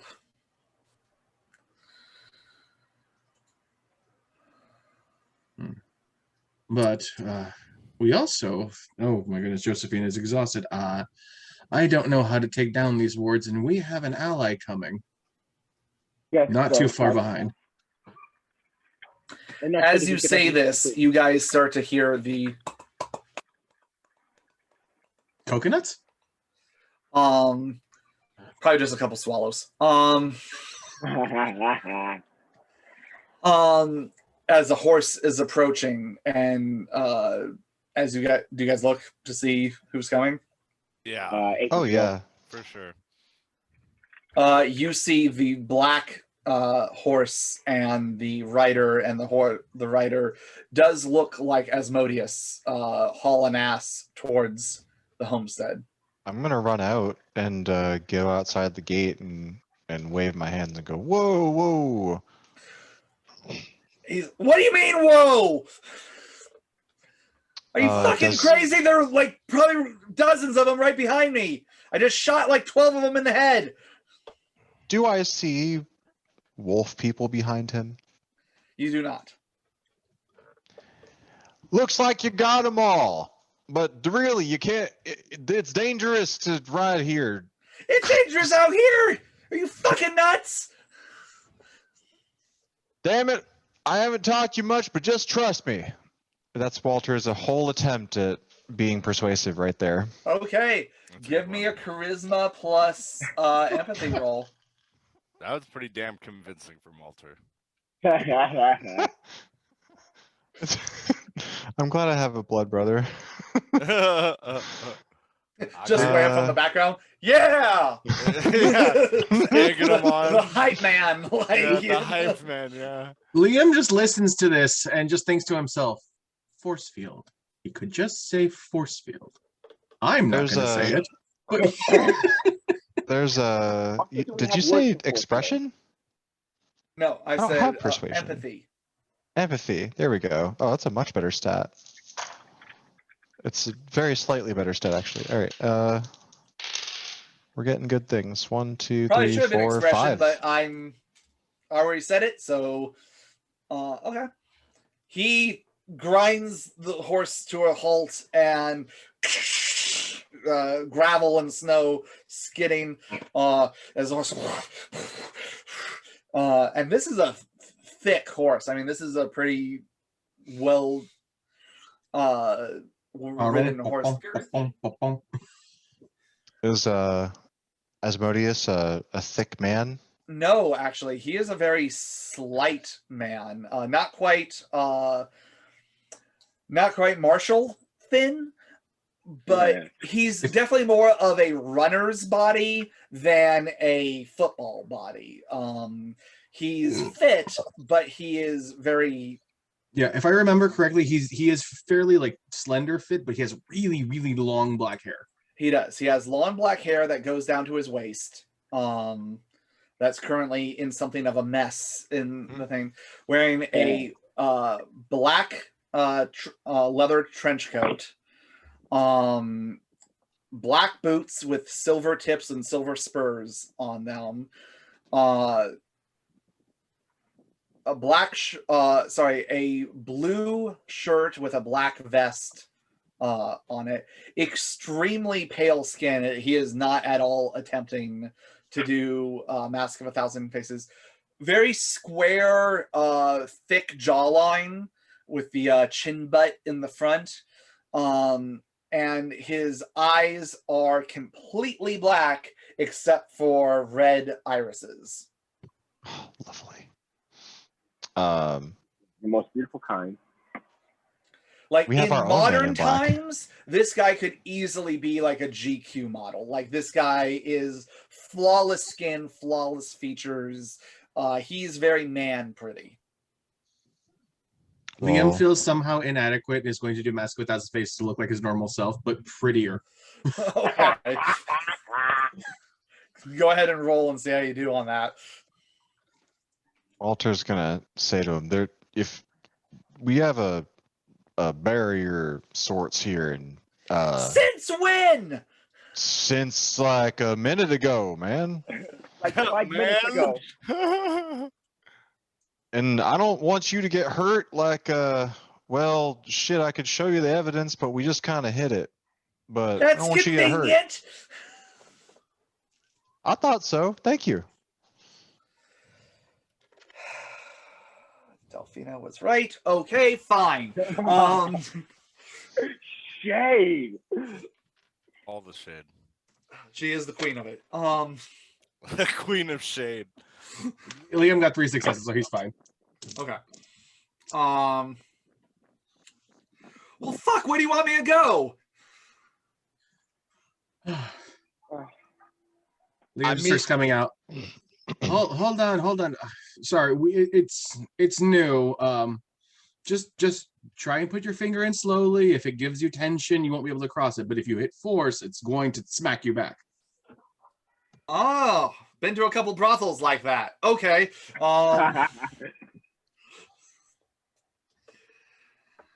He sides the horse up and he kind of does one of these. Finger just passes through. Oh, you've been fucking with me. Walter just starts laughing. And the you laugh. Hold on. Oh, no. shit. No. Dude, then what is happening? What is happening? Do you try to dodge? Of course. Throwing something at him? Or shooting. course He's got I like do. 7 guns. Um, An empty gun just being thrown. Okay, go ahead. Just because it's basically point blank. At this point, you're dodging the barrel, not the bullet. Okay. Give me a Dex Athletics roll. Fucking shot him.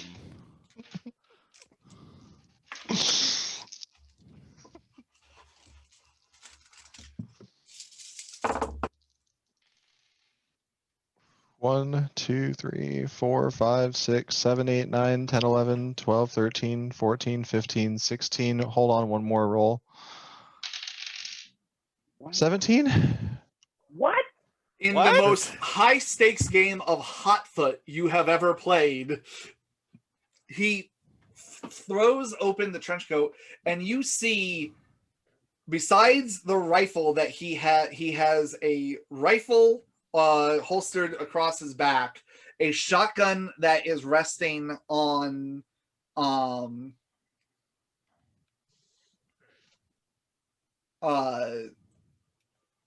sorry, just you see the rifle, you see I know I sound like I'm full of shit, by the way. These tens count. These tens count double for lightning reflexes. That's right.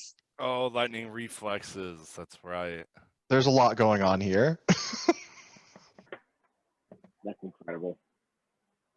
That didn't even get 3 of the rerolls in this shot. Anyway. yeah, he has the rifle, the shotgun, and then he throws open. There are 4 pistols inside as he pulls to him out and starts shooting at your feet. If you weren't under contract, you son of a bitch! As he's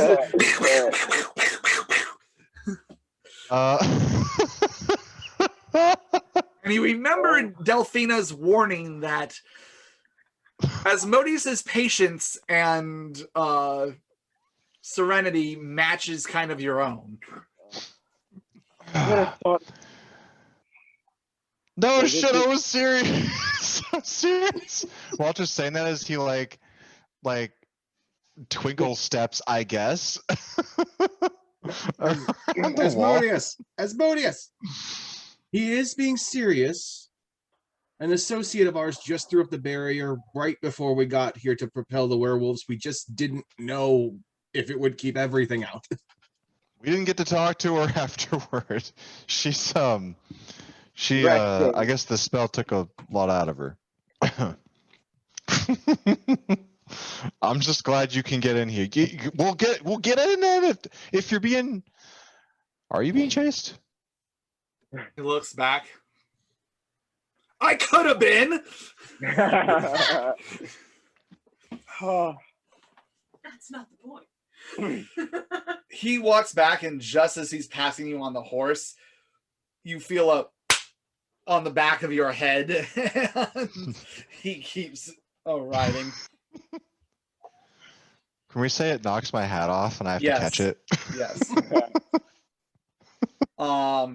He gets off and well, fuck, let's go ahead and go inside. Oh, Ready. boy. Welcome to the safest inside for a while around. and that's Believe it or relatively not. speaking.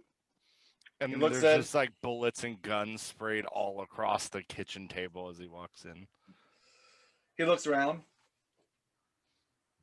This place is a piece of shit. I think so too. Really, we could do a much better job decorating here. I mean, I don't if know. My got it by decorating is accident. perfect. I don't You know know- what you're talking about. We didn't even I will say intend on this. getting this place. The horse is Every mine. time- I did that.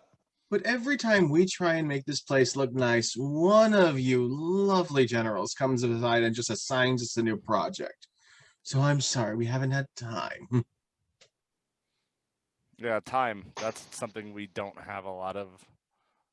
Yeah. Yeah, that's why I'm here.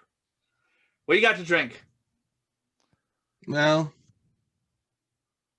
Henry's probably drinking it. I'm assuming he means who do you have to drink? Oh, that's right. I forgot. Yeah, well, He looks over Walter, at Josephine.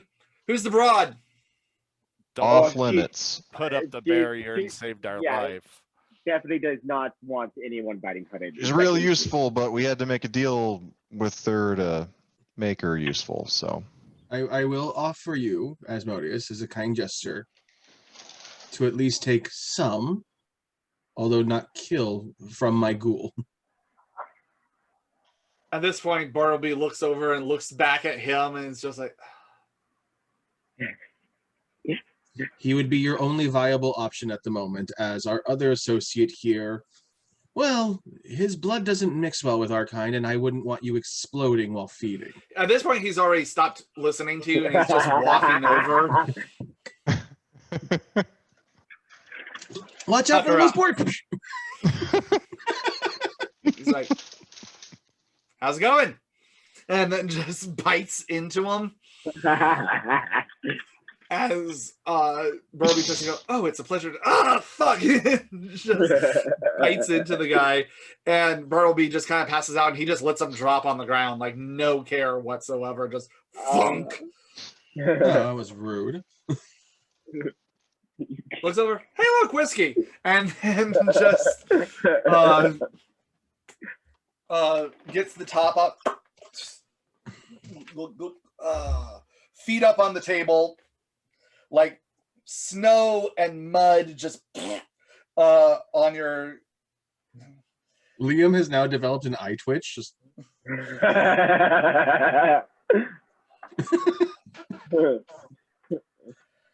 So See y'all royally fucked this over and decided to try and talk to the werewolves before I got here. Good job. I will say this, we did not royally fuck this over. However, we have been royally fucked, and I'm now planning on taking advantage of it as best we can. Could have been worse. Oh, yes. Listen here. You might be our boss's new favorite toys, but point is, I'm here now. So, if there's going to be any fucking doing, it's going to be done by me, and I'm going to enjoy it. Okay, at this point, no From complaints now here. on, you all fuck when I say, how I say, and as often as I say. Metaphor, maybe. I mean, I'm an actual madam, so I usually do that. We'll talk more about it later, Sweet Lips. We may kill him before he leaves. No, His to the business at... reputation, Delphina's description of him seems very accurate. Now, on the present matters. We already know that we're already going to be framed for this regardless. That's neither here nor there. Noah, I'm hoping that this information and this necklace can at least get us some leverage with those that are loyal to Michael, since they wanted proof that we could handle something. And even though it wasn't us, I'm going to pretend like it was. So, Asmodeus, we're attempting to kill two birds with one stone. We're attempting to cause an uprising within the silver mines, while simultaneously taking advantage of this very unfortunate situation. Yeah, sounds like a good idea. How are we going to do that? Well, we definitely need to make sure that word of Morokoru's death reaches the Nos that are in the silver mine. So that's part one. And also, and Liam brings out the crystal, this was a parting gift from the werewolf chief. It will actually help us locate anchors that are being set by that little fucker that's pouring out his essence from the mines. Although we need to do a little research on it. Yeah, quite a bit. As far as the wolves are concerned, we are getting a bit closer in finding out where their sanctum is. But now the werewolf's son is very much intent on making sure we're wiped off the face of the earth, so I'm absolutely certain we can get him to come to us, wherever it may be. Good. We fuck him over first. Cut the head off the snake. Well, we currently have, thanks to our wonderful benefactor, a Gatling gun in works. As well as So what do you have? A Gatling gun. Oh yeah, sure. Now he likes us. Okay. Hold on, wait. Let me say it slower. A gat, a ling, a gun. Is Asmodeus about to start like rubbing his nipples? Right. Oh. So I need Son to of take care a of your bitch! affairs I've now. been asking for one of those for years, and he gives it to you fucks. Well, he didn't give it to us. We're having it built, in fact, by the broad that you saw here, which is why we need her in best spirits as possible. Fuck. But I do have something that I think you would very much enjoy playing with. At least for a short time. It is mine, and I do want it back. We'll see. And I reach over and I bring out my silver-studded gauntlets. Look, toys. And I just chuck them at him. Catches them. This is more McBride style than mine, but I guess I could melt them down, turn them into something pretty good. No. Those are for mine use. I just figured you'd like to see some of the toys we're playing with. Well, We good to also know what you have- bring to the table. We also have some silver itself in a depository that we're actually working on to having more ammunition. And we're working on having some silver dust bombs created. Now, I will say, you guys do realize, and I'll say this is just a common sense thing for all of you. You recognize the barrels of silver that she used for this spell. You get the idea that now the amount of silver that you guys had to play with has been halved as a last-ditch attempt to save your guys' asses and basically use it in this warding spell. Something's better than nothing. I'm just saying that so that way you guys know moving forward. All right, well.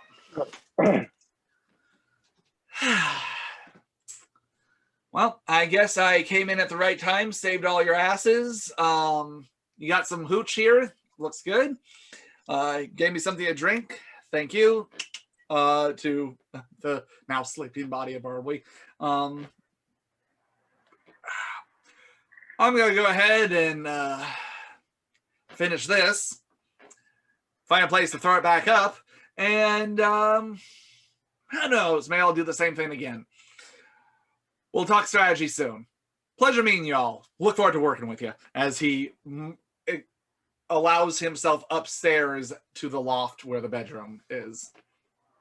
Liam just looks up at the ceiling and contemplates shotgunning through the floor. He doesn't, but he definitely You definitely see Henry sitting there, and he's like, should we tell him that room's not light tight? Well, you know, to tell you the truth, he's my least favorite. I feel the same about all of you. What do you mean? He's been great. Walter sits down where Asmodeus just got up from, kicks his own boots up on the same table. And once again, Liam. By the way, Henry is sitting there looking to all of you, and as he pulls out a pistol. Maybe later. As he just adjusts his glasses and goes back to reading where he was. Like, so Henry, my apologies. That is a dick. Yes, but unfortunately, it's a dick that's also a living weapon, and it's one that needs to be reined in as best as possible. Ah! Again, you guys are in a loft. It's not like it's like he can still hear everything you guys are saying unless you like whisper. He laughed. I thought he was screaming. No, it was literally that was when you said reined in, he just went ha. But yes, we will need to find a direction to point him in. I'm hoping that we've made some progress on the cipher. Yeah, actually. Let's see, what was the last bit I gave you all? Let's see. Upon the shoulders of the grandfather, follow the mother's tears to their source. Follow the brother's cry in darkness, there will be light. Follow the song of the sister. Her voice leads you down the true path.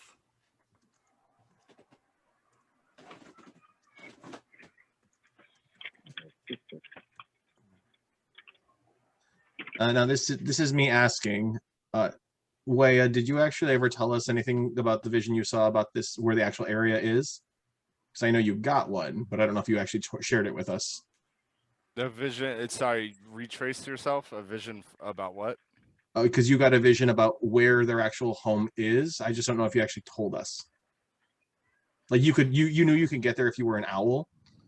You didn't get vision. It wasn't so much a vision. I could fly over it. I got like a general area. When he understood the map of the room that was the cavern, he got the idea that as an owl, he wouldn't necessarily have to worry about which path he took. He could take a direct line from your guys' home to where their place is.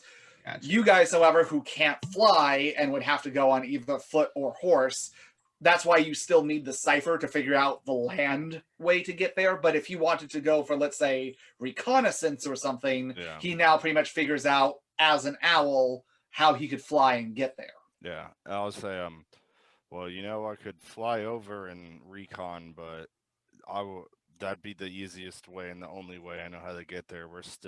I have no idea how to get there on land. Well, we can use you for a general sense direction, but at least we figured out the riddle. We can, narrow our search. I can definitely spend tomorrow night reconning all night if you'd like. I could do that. Though we did make a promise that we would not purposely involve the innocent. And I am Not very purposely, but if we're being hunted, I will not stand by and allow my friends to become hurt. I will fight back. True, but we could Oh, always survival. do an old tactic, such as before, and just find a place, and then either myself or Adele could summon the would-be bastard prince. Lord knows he's bloodthirsty enough he will follow us anywhere. But if we go directly to the village, innocents will be harmed. Maybe I'm just we. letting you know. I'm not gonna. Oh, you can do that. Maybe we work with the Nos in the mountain, setting up a trap now that we've proved ourselves, and then we use the summon to initiate the trap. Also true, they want to sweep through that mine anyways. Yeah, and they won't see the Nos coming. I'm definitely not opposed to this. It's probably our strongest advantage here is that they know we have one ally, or maybe two, but they have no idea we have a whole mountain of allies. By the way, who among all of you has the highest occult dots in occult? I only have one. I only have one as well. Maybe Adele? 3, yeah. All right, Adele, go ahead and make a int plus occult roll. Difficulty is going to be 9. This is kind of obscure knowledge. Hail Mary knowledge, let's go. No, it's Hail Adele knowledge. Daru.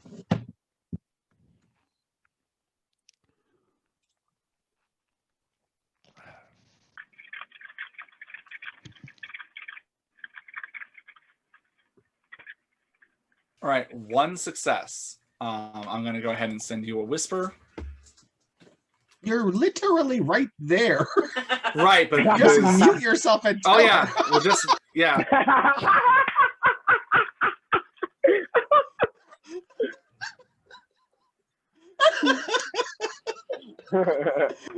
Bravo, bravo.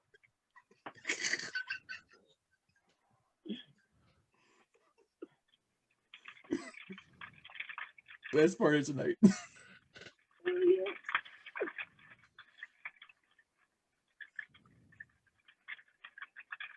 We've broken our storyteller because he used to get to just do this in our over-the-table games. Very true.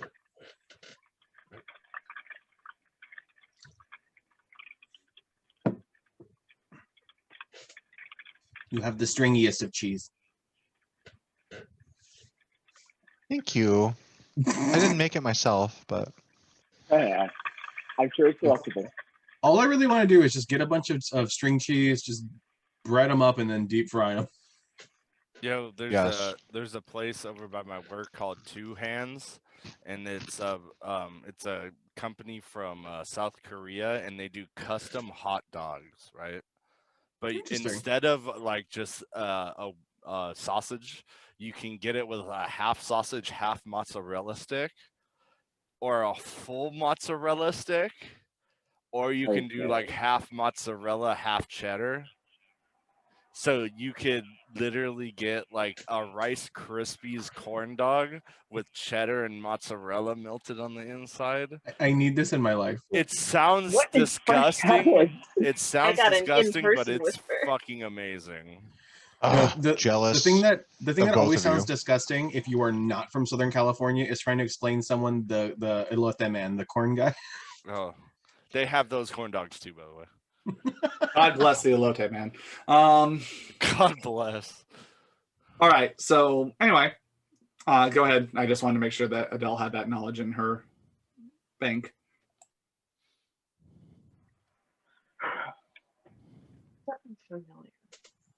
I forgot what we were talking about. Yeah, we were talking about designing our next task.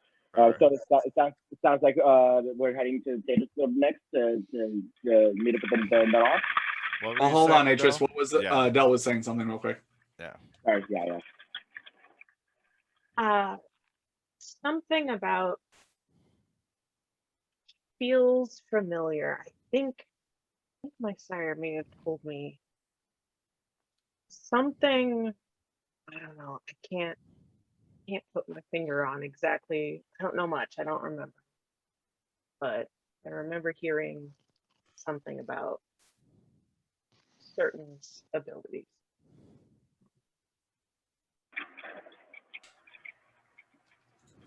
That is her attempt at not being super specific in case we're over. When we're over. If only she had telepathy.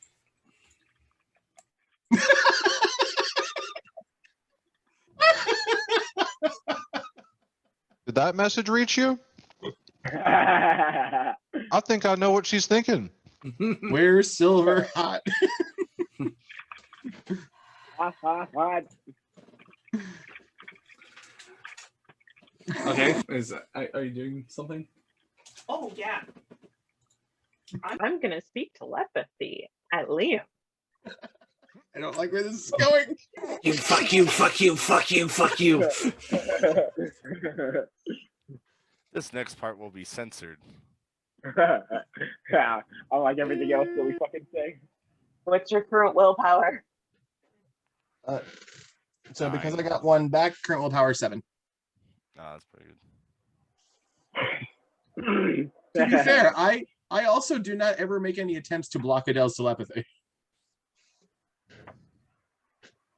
By the way, Atris, how are you doing on your blood pool?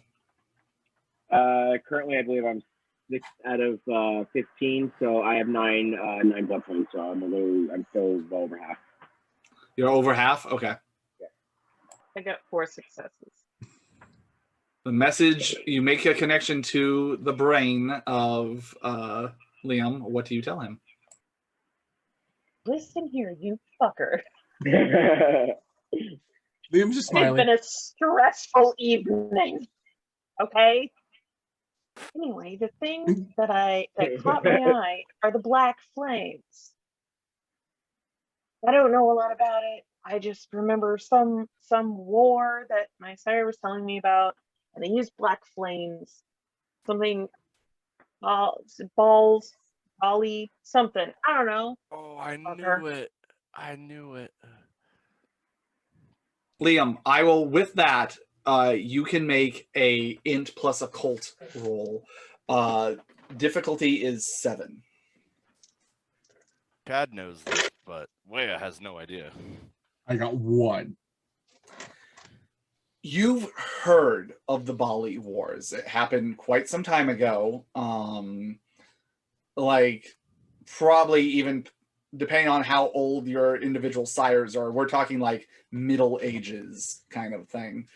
And all you know is that it was a bunch of kindred who rallied together to fight the Bali, a clan that had kind of, it was not one of the original 13 clans supposedly created by Cain, but it was a group of devil worshippers, vampires who had basically what is left of your guys' souls, had at least pledged their services to demons in return for some of their powers intermixing with vampiric abilities.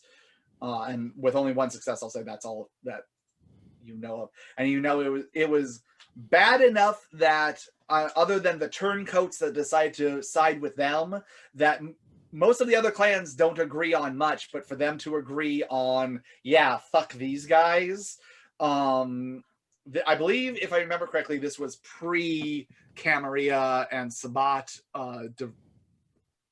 I can tell you that my sire was embraced in 1679. Oh.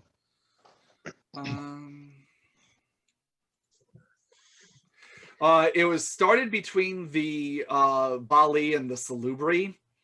So it's pretty old. Yeah.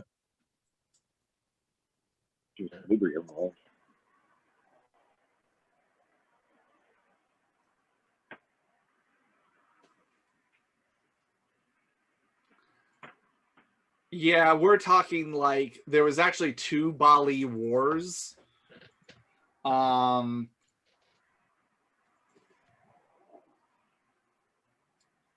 the one that was called the Great War, though, happened about 3,500 years ago. Yes and no. So that's why, I mean, you have knowledge about it, that it existed, but it's kind of one of those. But it's obscure knowledge. It's old. It's old, and it's at this point stories that sires tell, and even then, there's a lot of exaggeration and mythos, and it would be the equivalent of modern people talking about King Arthur and shit like that. Gotcha.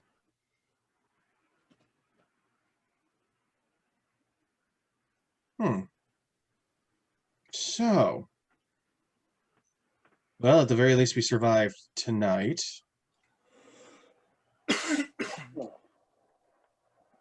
I think the message got across that a direct assault on our homestead might not be the best idea right now.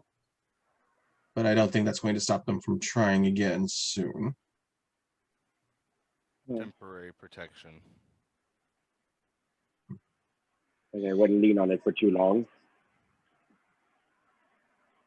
Doug, you saying you don't trust my abilities? Oh. As you guys hear from the couch, a very tired and very semi out of it Josephine talking from the couch. Aegis will go to her like, how are you feeling, my love?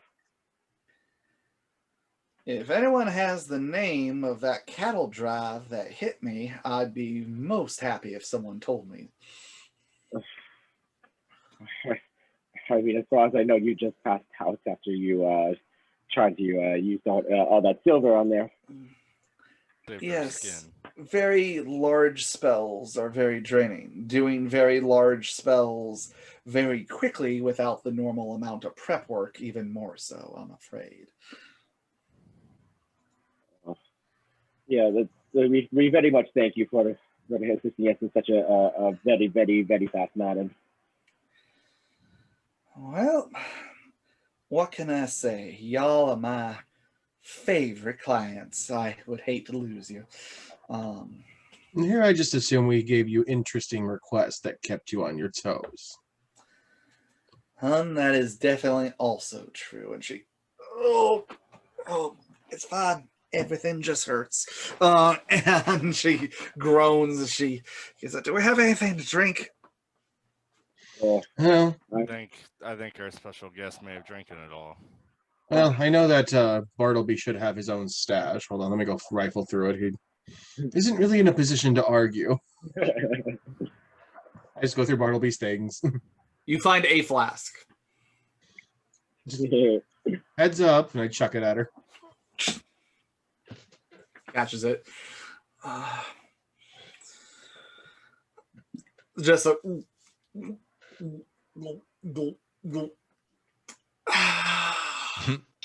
better. Doesn't even flinch. So, why were you all being chased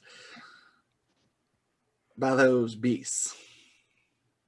How many times we even have to? Long story short, we went for a peace talk. We spent the night there, and they framed us for the murder of a werewolf chief. Right, so pretty par for the course for all of y'all. Yeah. So for this time, we didn't actually kill the dude. We honestly did not even do it. We liked this one.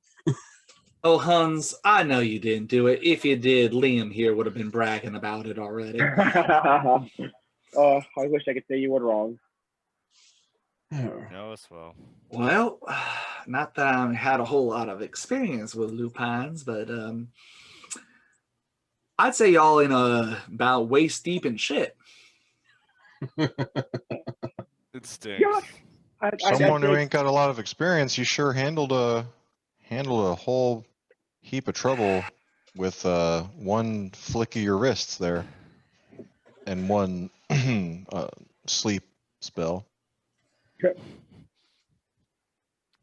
Well, knowing what y'all were getting yourselves into, I had Henry take a break from his studies and tell me everything he knew about lupines and defending against them.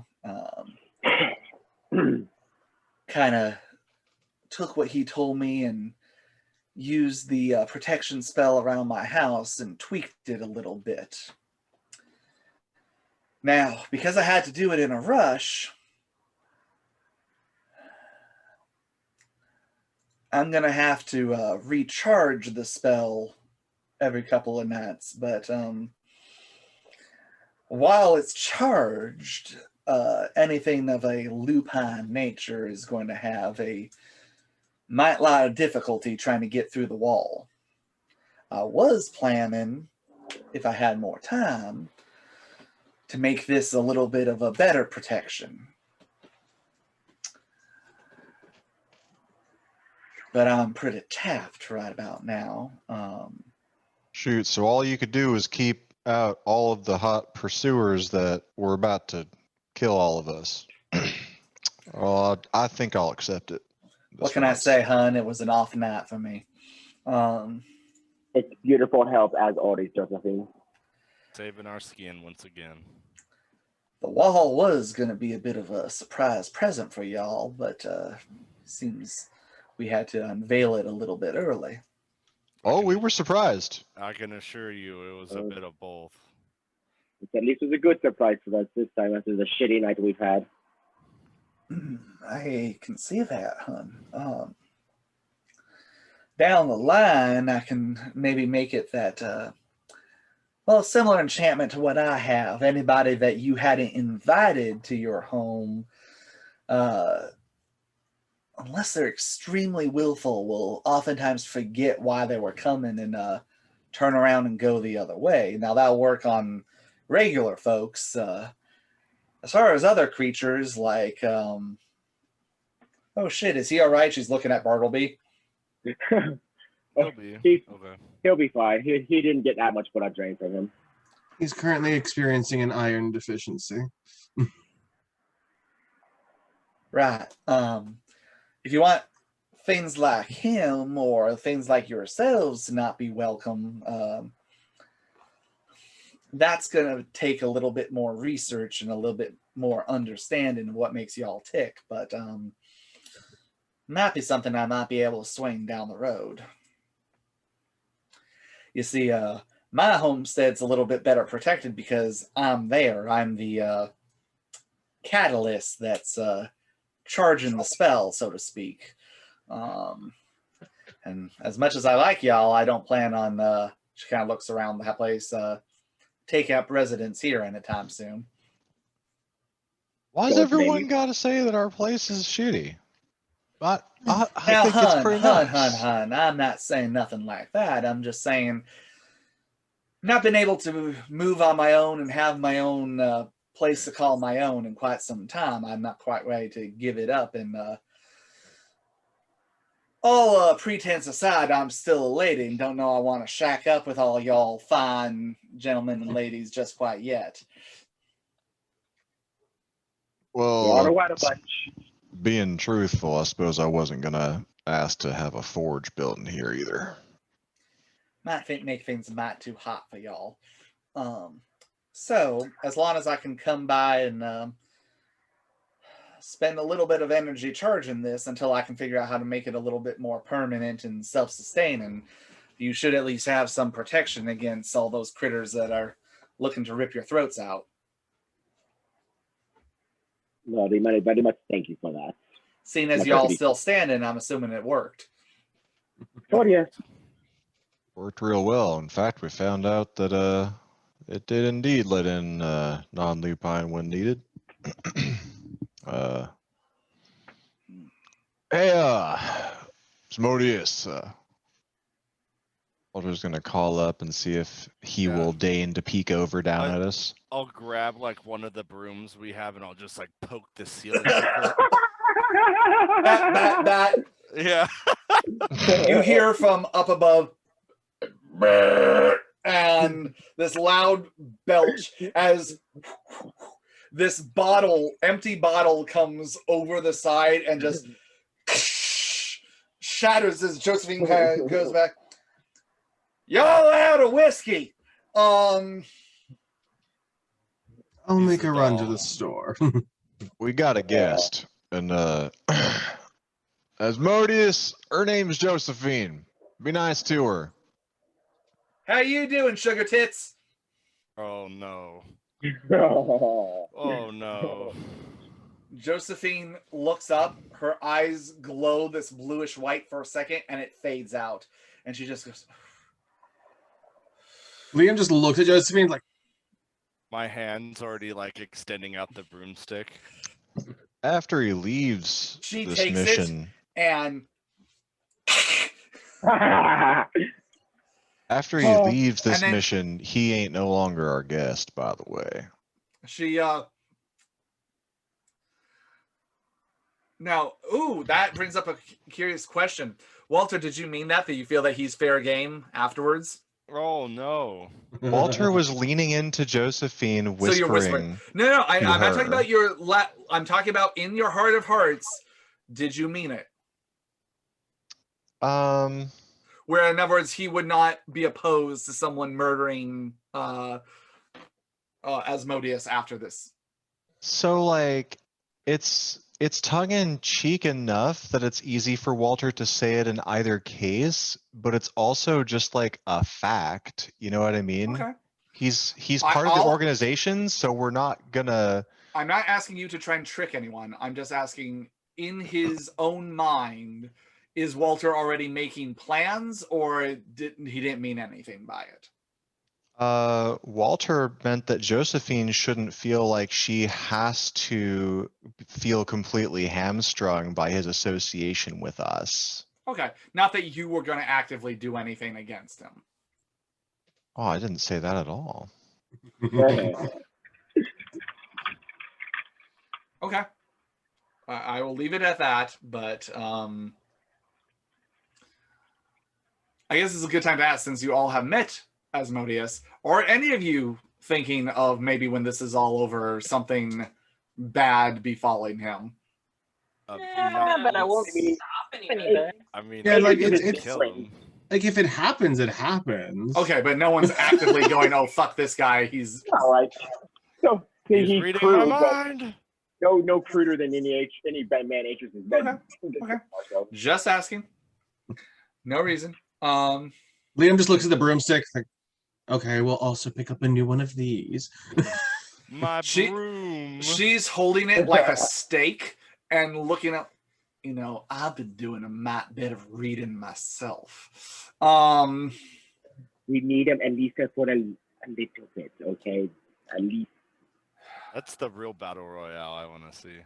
Fine. And she throws down the broom.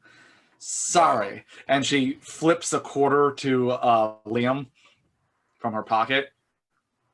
Buy a new one. You still would probably have like 20 cents afterwards with how much a broom costs these days. Liam is just going to go into his little stash. He's going to get a little bit of money and a little bit of gold. Mhm. And he's going to head into town.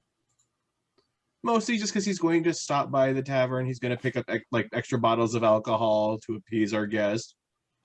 Pick up a new broom, and he's going to hunt a little bit. Okay. Is anyone choosing to go with Liam, or Liam, are you specifically trying to go by yourself? Well, I mean, I just don't want it to be a group hunt again like last time where it became overly complicated. Okay. Yeah, you So know. Liam heads out. Liam, you notice by going into the town, there's actually more people out. You Oh, notice people some can of- come with. I just when I Hey. when I get to the portion of hunting. No. then I I'm, wanna go. I'm just saying. You notice when you get to town that's a little bit more lively, actually. Not full swing, but you notice that a couple of the businesses are actually open, and it seems at least the taverns and the bars and the saloons are running full swing. So it's like real life right now. hmm Yeah. It I'm seems just gonna look around. Do I see people still having handkerchiefs over their faces? You do.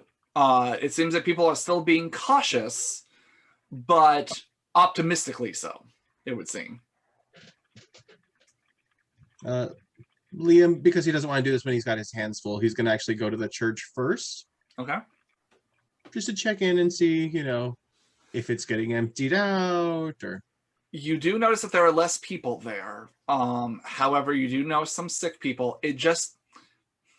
Give me a perception. I'll say perception alertness where you're listening to the scuttlebutt and people talking and kind of taking a look at everything.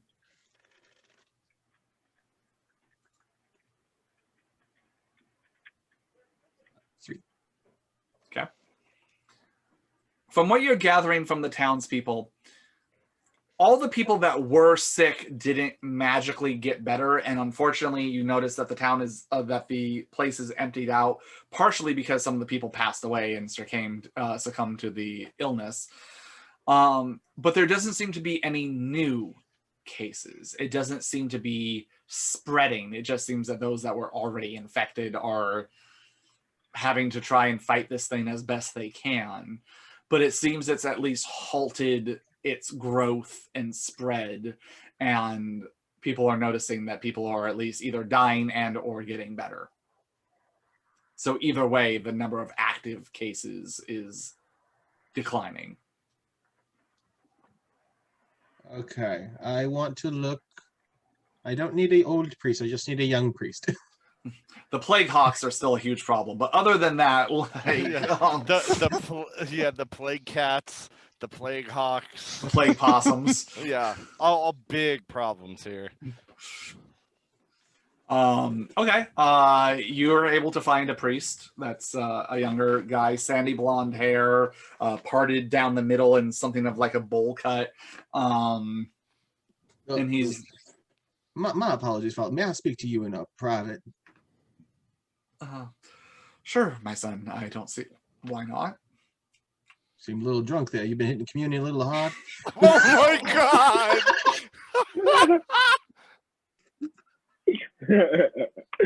If I can be honest, these have been trying times, and we all do what we must to get through them. Oh shit! I just, the only reason I want some privacy is I have some important business regarding the church, and I just don't want it to get too escalated. If that's all right. Certainly. We're going into an office or what? Yeah. It's not really an office. I mean, again, this is an Old West church. You get that there's kind of like a little community where you see two beds, both of them empty. That you get that the two priests that work here sleep, and like a little common area in the middle where there's like a table, two chairs, and then like two nightstands by each of their bed. They live, again, this isn't like the churches in the Vatican or like the big ones in Europe, and this is a Old West town that happens to have a church in it. Now, Father, I have prayed mighty hard for the people of this community as I have found this to be my home. I'm so thrilled to see that the streets are becoming more lively, but I know that this church has suffered, and I want to make sure that I do my part. So I bring out some of the gold pieces that I have. I absolutely want to donate this to the rebuilding of the church and the efforts of this place, as you are doing God's work. Oh, that's a mighty fine gift, my son. What's the matter? I just get so much emotion. It's just all this death and corruption that's been going on. Can I have a hug?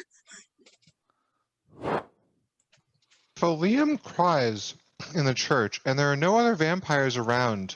Do I still roll? Oh my good god. Go ahead and give me a charisma plus expression roll. Not manipulation? Actually, yeah, I will say manipulation plus expression, because you definitely have ulterior motives. Go ahead and roll your damage plus your charisma.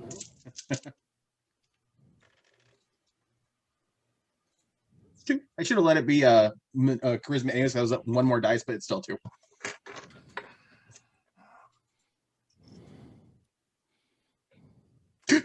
toxic masculinity notwithstanding in the Old West. That's right. He goes, all right then, I suppose, and he leans in to give you like a pat. And I just kind of like grab him firm, pull him in, and I take a bite. Okay, yeah. How much blood are you taking from him? Just 2. Okay. Just He gonna give him a passes happy. out, and there's an awkward boner popping from underneath Yeah. his vestments inside the church. And I'll just leave the gold pieces inside of his his jacket. Here's the church. There's the steeple. Do I get another willpower back for Conniver? Yes. Beyond that, I'm just gonna go to the bar and use the rest of the money to buy more bottles of alcohol. Easily done. You're starting to make your way back. Give me a perception plus awareness roll. You're just sitting there with like 2 Costco Awareness. 2 Costco boxes filled with alcohol. They do crates back, like little crates back then? Wooden If he was ones? buying enough of it, yeah, it'd be like a little wooden crate with like hay and straw put in with a couple of bottles. You're onto something here, Wea. Son of a... Hadn't it? I had 3 10s, and all 3 10s re-rolled into failures, but 1 was a 1, so I only got 2 successes afterwards. Okay. You get that feeling like you're being watched. Boy. And you look behind you and you don't see anything. And if anything, that kind of Makes it worse. makes it worse because you're not seeing what the source is. I will say this, just how tense Liam tends to be. If he thinks he's being watched, he actually tries to act as least conspicuous as possible. Okay, then you So he don't look wouldn't. He behind wouldn't you. look. He would just keep walking, but he would start listening intently. Okay.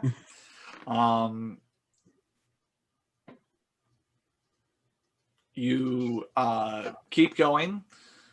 You really don't hear anything, but you definitely get that feeling of being watched.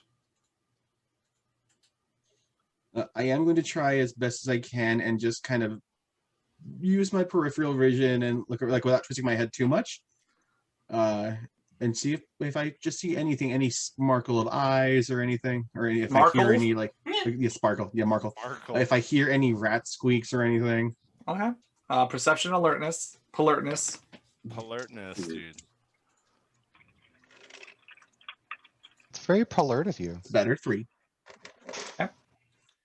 It's extremely faint.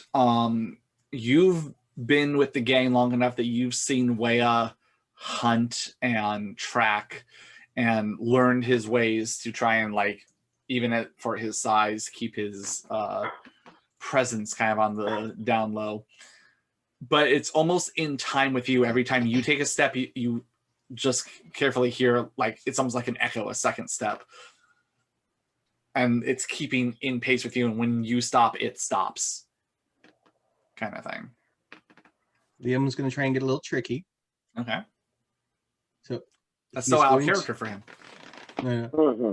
He's going to whistle Camptown Ladies Sing the Song, and he's hoping that the person following him will whistle the doodah part.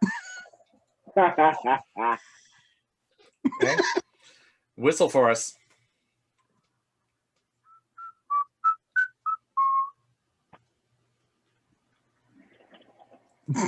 Oh, no. A possum runs by. He just keeps walking. He's purposely not going at a hurried pace. He's just going. You hear it again. The feet follow. Oh. How close am I to the homestead? At this point, a little bit away. You're still in town. You're just walking out of town. So you're a little bit away because town the homestead's a good like 10-15 minutes outside of town. He's gonna put down the crates. It's late. I'm tired. If you have something to say, please do. You wait a second, and from out of the shadows, you see a brown wolf come out. Regular sized wolf. Give me a perception, either perception or alertness. And this, do you want to do smell or do you want to do sight? I have better alertness than I have awareness. Right. This is alertness either way, but do you want to do smell or sight? Because that's going to depend on the difficulty. I'll do sight. Okay, so standard difficulty at this point.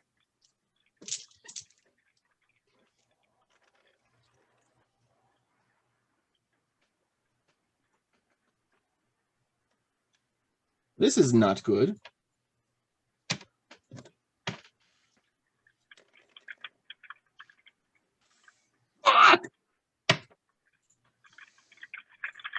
I had a 10 and a 7, but then I had 3 1s, and then the 10 re-rolled into a 1. Oh. So I'm -2. You double botched. Okay. Oh no. This is definitely an aggressive wolf. Like everything about it is this. Your life is in immediate danger. So Liam's just gonna kind of like stiffen up, and he's gonna kind of start baring his fangs. Okay. And the wolf slowly starts to transform, and standing in front of you is a young man, no older than late teens. And you notice cuts and scratches all over his body. He's bleeding pretty heavily. And he's saying, like, going, Shit. Please,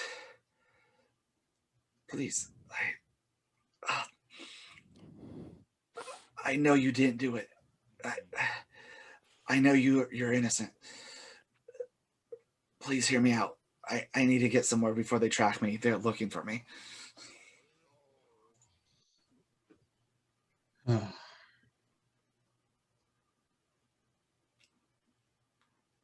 I will say, go ahead and give me a wits, just a straight wits roll for your memory. I have an idea, but I don't know if Liam does. So we're going with this. Okay, that's 3. You remember that? Am I correct in assuming that this was one of the young ones that we've dealt with before? No, because the young ones you got dealt with before got murdered by the man in black. You sure did. And they were a lot, Right. and they were a lot younger. They were like child age, not quite teenage, or if they were a teenager, like the oldest one looked about like 11, 12 kind of thing. However, you noticed the markings on the wolf, the brown fur with the black bit of fur that goes along the nose and matches to the nose, the yellow eyes. And you remember that Murakoto had 3 guards with him. The gray one, the black one, and the brown one. And the brown one was not there when you guys fought the 2 that came running in. And you're remembering, you didn't see it in wolf form, you saw it in the full battle werewolf form, but the markings were the same. The brown fur, the yellow eyes, the black patch going down to the nose. And you're starting to wonder if this might be that 3rd guard that was supposed to be guarding the chieftain.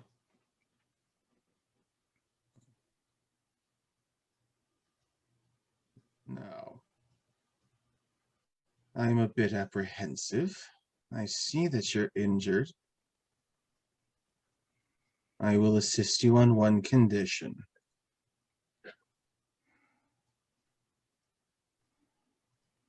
He's just looking at you expectantly as he's kind of holding some of his wounds and breathing pretty labored. Allow me to look into your eyes and pull truth as I would. as long as I can keep them open, but whatever you do, you better do it fast because I don't know how much longer they're going to wait. Oh, so I am just going to. What is it?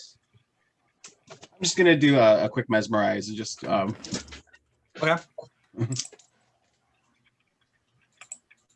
Manipulation and leadership, which is why I have leadership.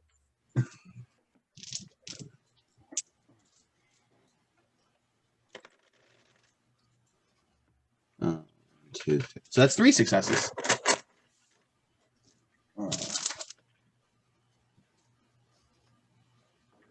Okay. Yeah, 3 successes says the command is followed unless it endangers them. Okay.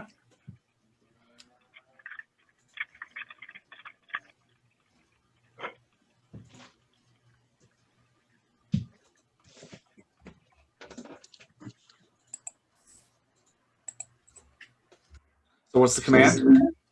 Tell me if you truly mean us harm. And who did this to you? He kind of goes into a bit of a trance and he goes, no,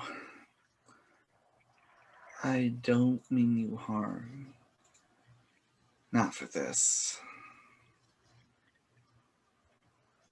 I don't want to currently fight. And it was the captain.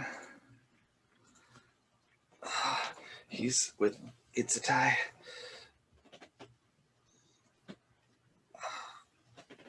Betrayed the chief. Oh, I had a feeling his final words to us were, well, a bit of a stab. Come on. So I pick up the case and like put your arm over my shoulder. And he's going, and little bits of blood are hitting the snow as he's walking with you. Now I know that your kind have some movement abilities, and I have some of that. Are you strong enough to take one stride with me? Which ability? The ability to move quickly. I'll go as fast as I can. I'm basically going to try and step with him on celerity to get us some distance. Okay. Yeah. How much blood do you burn for the celerity? I only have one, so I can only do one at a time. Right, but do you do it multiple? Since we're not in combat, I'm asking how much are you willing to? How many would I need? Kind of hard to say. Because our house is only about a mile out, and it takes normally about 15 minutes to get to the house. Yeah, I'd say if you spent like 3 blood, you could get there like within like 5-ish minutes. Okay, I'll do that. Okay. And get to the and he's trying to keep up. You notice it's very difficult for him, and I'm holding on as best as I can. And it's causing him to bleed more profusely. My apologies. This is the best I can do for now. I get to the barrier. Walter, Wea, we have company, and it's not as bad as it sounds, but I need some help. I go out armed Yeah, to I'm the out. fucking teeth. Okay. Like, literally armed to the teeth. All right. I will say both Henry. Well, no. Henry is going to be taking what was.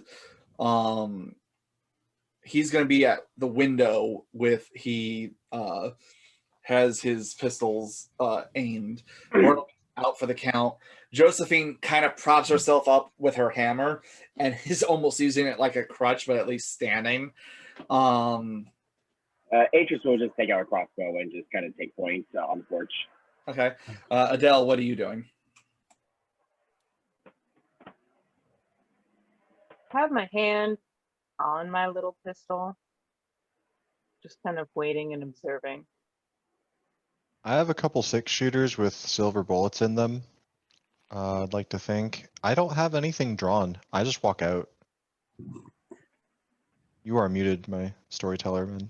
All right. You all see Liam holding a young, bloodied Native American late teen who looks like they are trying to struggle to stay in consciousness. Oh, whoa, whoa. Wait. This Does he did wanna- not happen by my hands. He came to me like this, and he at least allowed me to push into his mind to get the truth. He's not a threat to us right now, nor does he intend to be. So he's one of them. He is. But he at least believes that we didn't do the thing that we didn't do. We didn't do the thing. I told him. I'm gonna kick into medicine mode.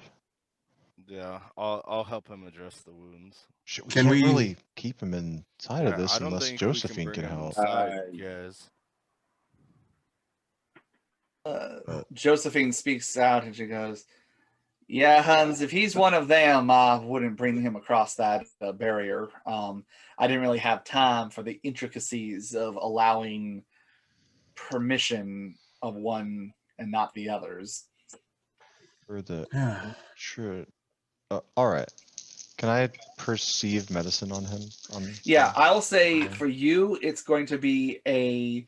If Wea's helping you, it's going to be a. You either can each make your own separate roll, or where you can assist him. I'll assist him. He brought it up first.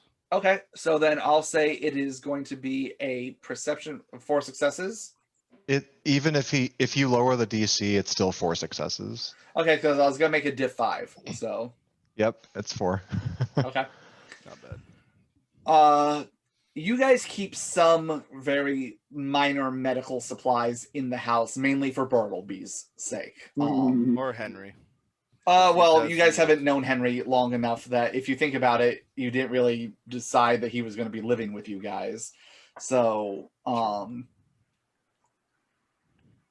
you rush inside, you get you get some bandages and some alcohol, and you know it's going to burn, but at least it's going to disinfect. And in this day and age, that's one of the biggest fears is infection setting in and gangrene being a thing.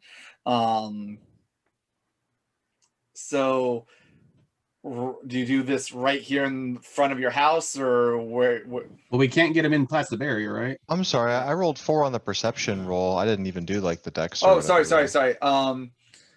But yeah, I mean, I would probably try to take them around away from view of the little trail here. But then yeah, you pull them off to the side. There's a little bit of streak of blood. You perceive that these are a combination of bite slash, like as in claw slash marks, as well as bladed weapons too. Because there's some of them that are just too clean cut to be werewolf claws. The kinds of round, short blades that perhaps Wea has left marks like.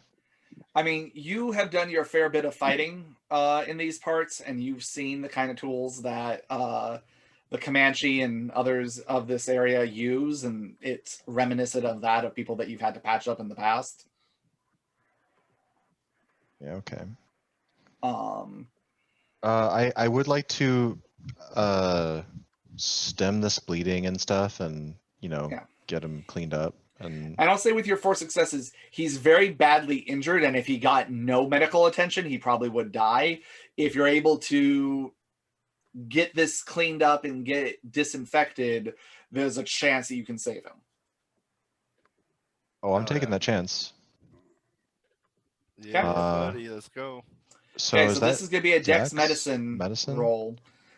Difficulty is going to be 7 just because of how intricate. It's not just like, oh, 1 stab room and a wound and I can sew that up. This is like he has just been worked over. This looks like he got jumped into a game. I'm going to spend a willpower. Okay. Can I assist with this, or is this a solo adventure? If you're assisting, I thought you were assisting, so that's why Yeah, it's only okay. diff 7. Otherwise, it'd be Okay. diff 8 with how bad he already is. You're good. Do Okay. the roll, brother. You I'm got just this. I'm just kind of helping to stabilize him since I have him. Mm-hmm. Okay. Oh, that's a number of ones. Oh,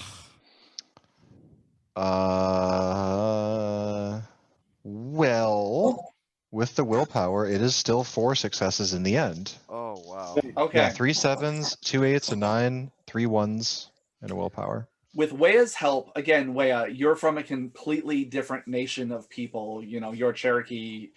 You're assuming this guy's Comanche. But you're at least familiar with some of the weaponry. You have your satchel of herbalistic medicine that kind of helps with disinfecting and numbing pain and things like that. So you're able to help guide Wea on that, Walter, in that. Walter, you're very much from your time in the military used to field dressing wounds and helping injured soldiers and things like that. It takes you guys the better part of an hour.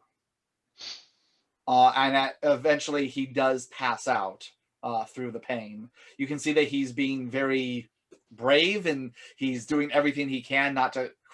He's trying not to, and then eventually he just passes out, which is better for you as you're able to start stitching him up, sewing the wounds closed. It's your version of sterilizing things is pouring alcohol on it and then hoping for the best, since you can't really afford to light a fire and run the needles through that.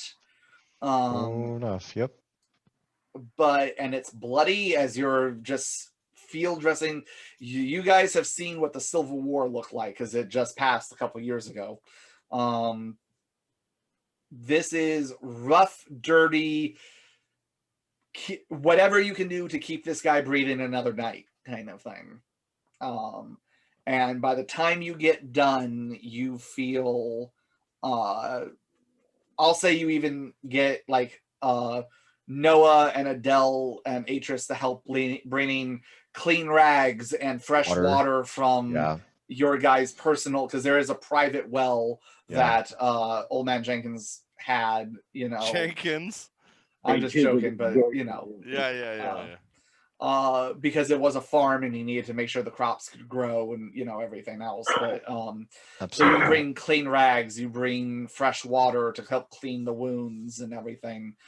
Some of the alcohol that Liam just bought goes to using as disinfectant, essentially, and pouring it on the wounds. And he is unconscious, but he's at least breathing. It is semi-labored, so it is up in the air whether or not he's going to pull through, but you at least stopped him from bleeding out and slipping away at this moment. Where do we even keep him?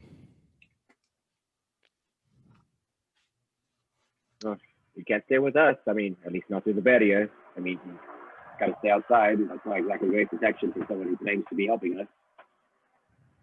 Hans, if you, Josephine speaks up, if we're in need of find someplace, I can, I have a little bit more control over my wards. They're a bit more complicated than the ones that I put up here. If you want, I can stash him at my place if he's that important to y'all. Well, I suppose, I mean... That would be the second great favor you've done for us tonight. Well, then, it looks like you're going to have to put a smile on my face sometime soon. We'll keep on running tab, sweetie. She grabs one of the bottles of alcohol and goes, "This'll be a down payment." You're muted, Liam. I was like, I bought one for you. That was actually the point. Well, in that case, she takes 2. And one last thing, if it's that easy to Well, all I'm gonna say is if he was meant to hurt you, Liam, this would have been a completely different situation. Nobody leaves the house alone. We go in pairs. And also, I wouldn't necessarily feel comfortable with Asmodeus randomly just walking down and seeing a lupine here. By the way, you guys speak about that, and you look up at the second story window, and you see a glint as you see someone with a rifle just aimed and keeping right on track with where the body is lying in the snow. Oh, yes, I do like Go to watch all the time. Walter go just throws thumbs up at the window and says, "It's Sniper. okay." Just nods and keeps on. He's not losing sight. And I'll say, Walter, since you're looking, go ahead, especially with your combat experience, give me a perception plus empathy. Difficulty is going to be only standard.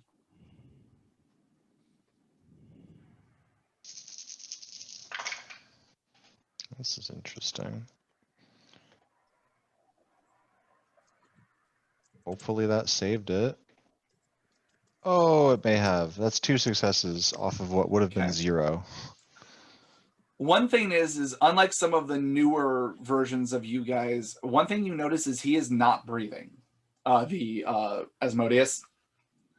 And as such, the gun is not moving. You can see why he could be an expert marksman in the sense of there's nothing to, for as much as he's kind of has that jittery energy and that cockiness when he's just talking to you guys, his body language when has a gun in his hand is almost a completely different person. There is no movement whatsoever. His eyes are deadlocked on the target, and his whole body is radiating telegraphing an energy of just he could shoot the tail off a rat from 300 yards kind of thing. This is someone that when he's focused on this, he is deadly. And you kind of remember back to Delphina and the, oh shit, she doesn't fuck around. And you're getting kind of, besides seeing the combat that he did, you see why someone like this would be put in charge of something. You could see where he's definitely not the person you throw into a social situation, but if you wanted someone to be watching your 6 in a combat situation, this guy is the guy that you would want on your side, not gunning for you.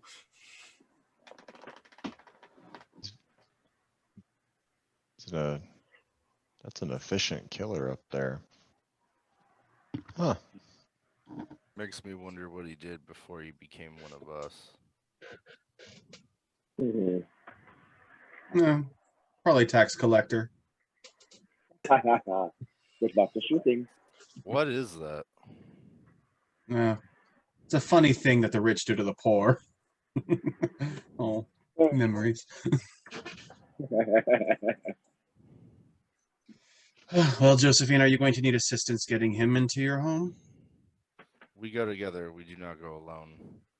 Agreed. Y'all want to come with, that's more than friendly of you, but is there anything you need from him before I take him back to my place?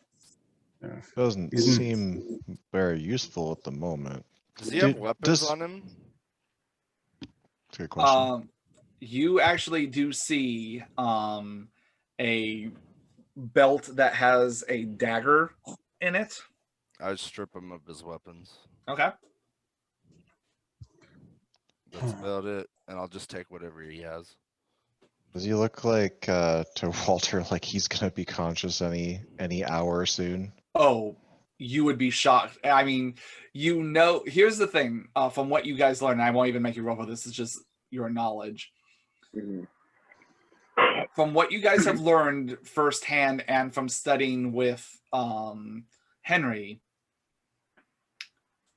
the wounds that seemingly were inflicted by the other lupines are going to take a lot longer to heal, because in the same way that your guys' fangs affected the Lupines a lot more, and while they still have their soak ability, they're tough skinned and everything else, if you do damage them through supernatural means, whether it be silver, whether it be vampire fangs, whether it be the fangs of each other, the healing factor doesn't seem to quite affect that as well as it would other things. The wounds that seem to be done from normal weapons, you suspect are going to start healing a lot more rapidly, given the anatomy of a lupine. Just do you have somewhere you can keep him where he can't get to you if you're asleep or whatever? Haven't thought about building a cell just yet, but do have a couple of shackles that I could throw on him. Oh yeah. Liam, did he seem I'm gonna find Liam if he's not standing next to us. Oh no, Liam's still with you guys. Do you seem earnest? Is he gonna I was definitely untrusting at first, and so he allowed me to mesmerize him to get truth from him. I don't think he's a threat, and I think he actually earnestly is on our side, knowing what Itsutai has done. I would, and I'm hesitant to even do this because I don't know their anatomy that well. I would even attempt to offer them blood if I thought it would heal them, but I think it might cause more damage than good. I almost thought the same. Do you know who he is? He was the third guard, the one that we didn't see when we were trying to escape. Oh. So he was one of Murakuro's personal guards. Perhaps a whistleblower. That young? How old does he look? It's a little hard to tell with how banged up he is. But you're guessing, and again, hard life makes people look older than they actually are. But you would guess somewhere between 17 and like 19. God damn. Liam's just gonna take like just a little bit of like whatever like blood he had up, and just gonna lick a little bit. Okay, I need you to make a willpower roll, please. Oh shit, we're going hard. Werewolf blood. Difficulty is 8. Oh, here we go. Here we go. Here we go. Oh, but I got that one back. Yeah, no.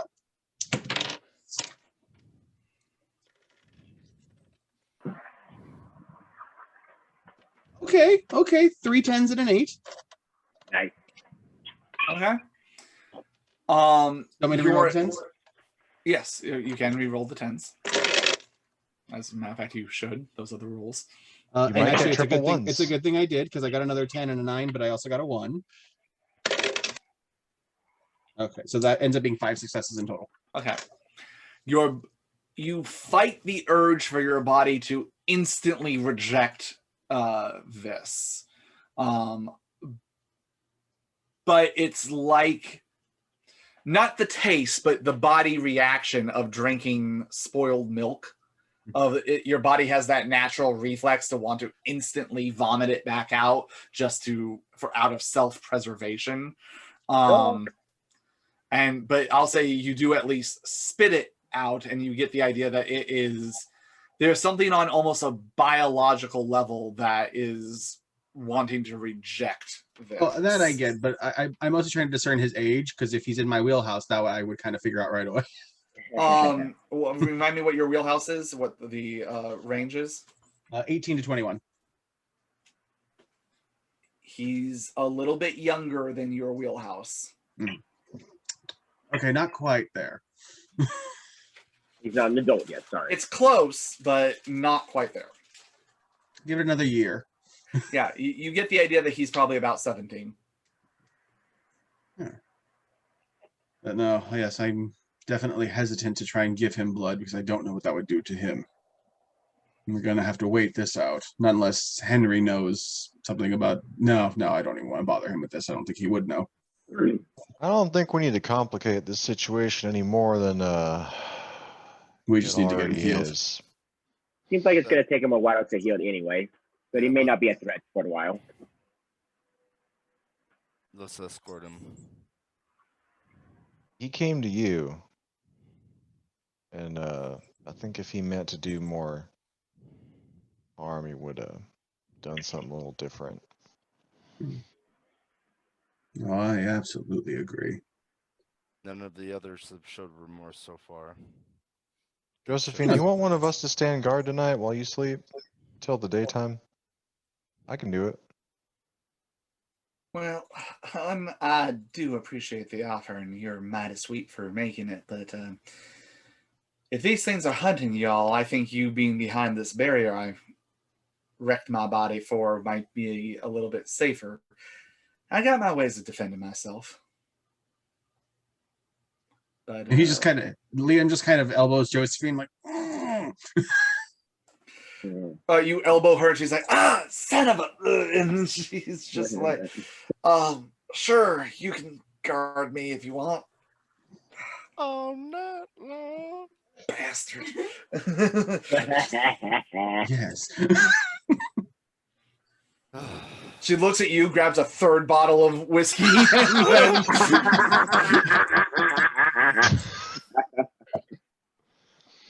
all right, well, if we're good. I can't The only think thing of a Liam will do safer is place help than... escort the wolf to her house, and then he will leave. Yeah. Before we take off, I'm gonna spend 1 blood point in a few seconds to turn into an owl, and I'm gonna watch everyone from a bird's eye perspective. Okay. Wea shrinks down to his little softball of feathers size, and silently takes off into the night with the benefit of owl wings that do not make noise. All right, so Walter, you're going. Is anyone else going with Josephine back to the homestead? Or y'all? I thought we were all escorting him back. May as well. Got nothing else to do. Oh, you mean them? Sorry. Yeah, No, Liam is just escorting and then going back home. I don't. Yeah, I thought. Yeah, yeah. Henry goes. I'll stay here and make sure our guest doesn't do anything else with Bartleby. Please. Noah speaks up.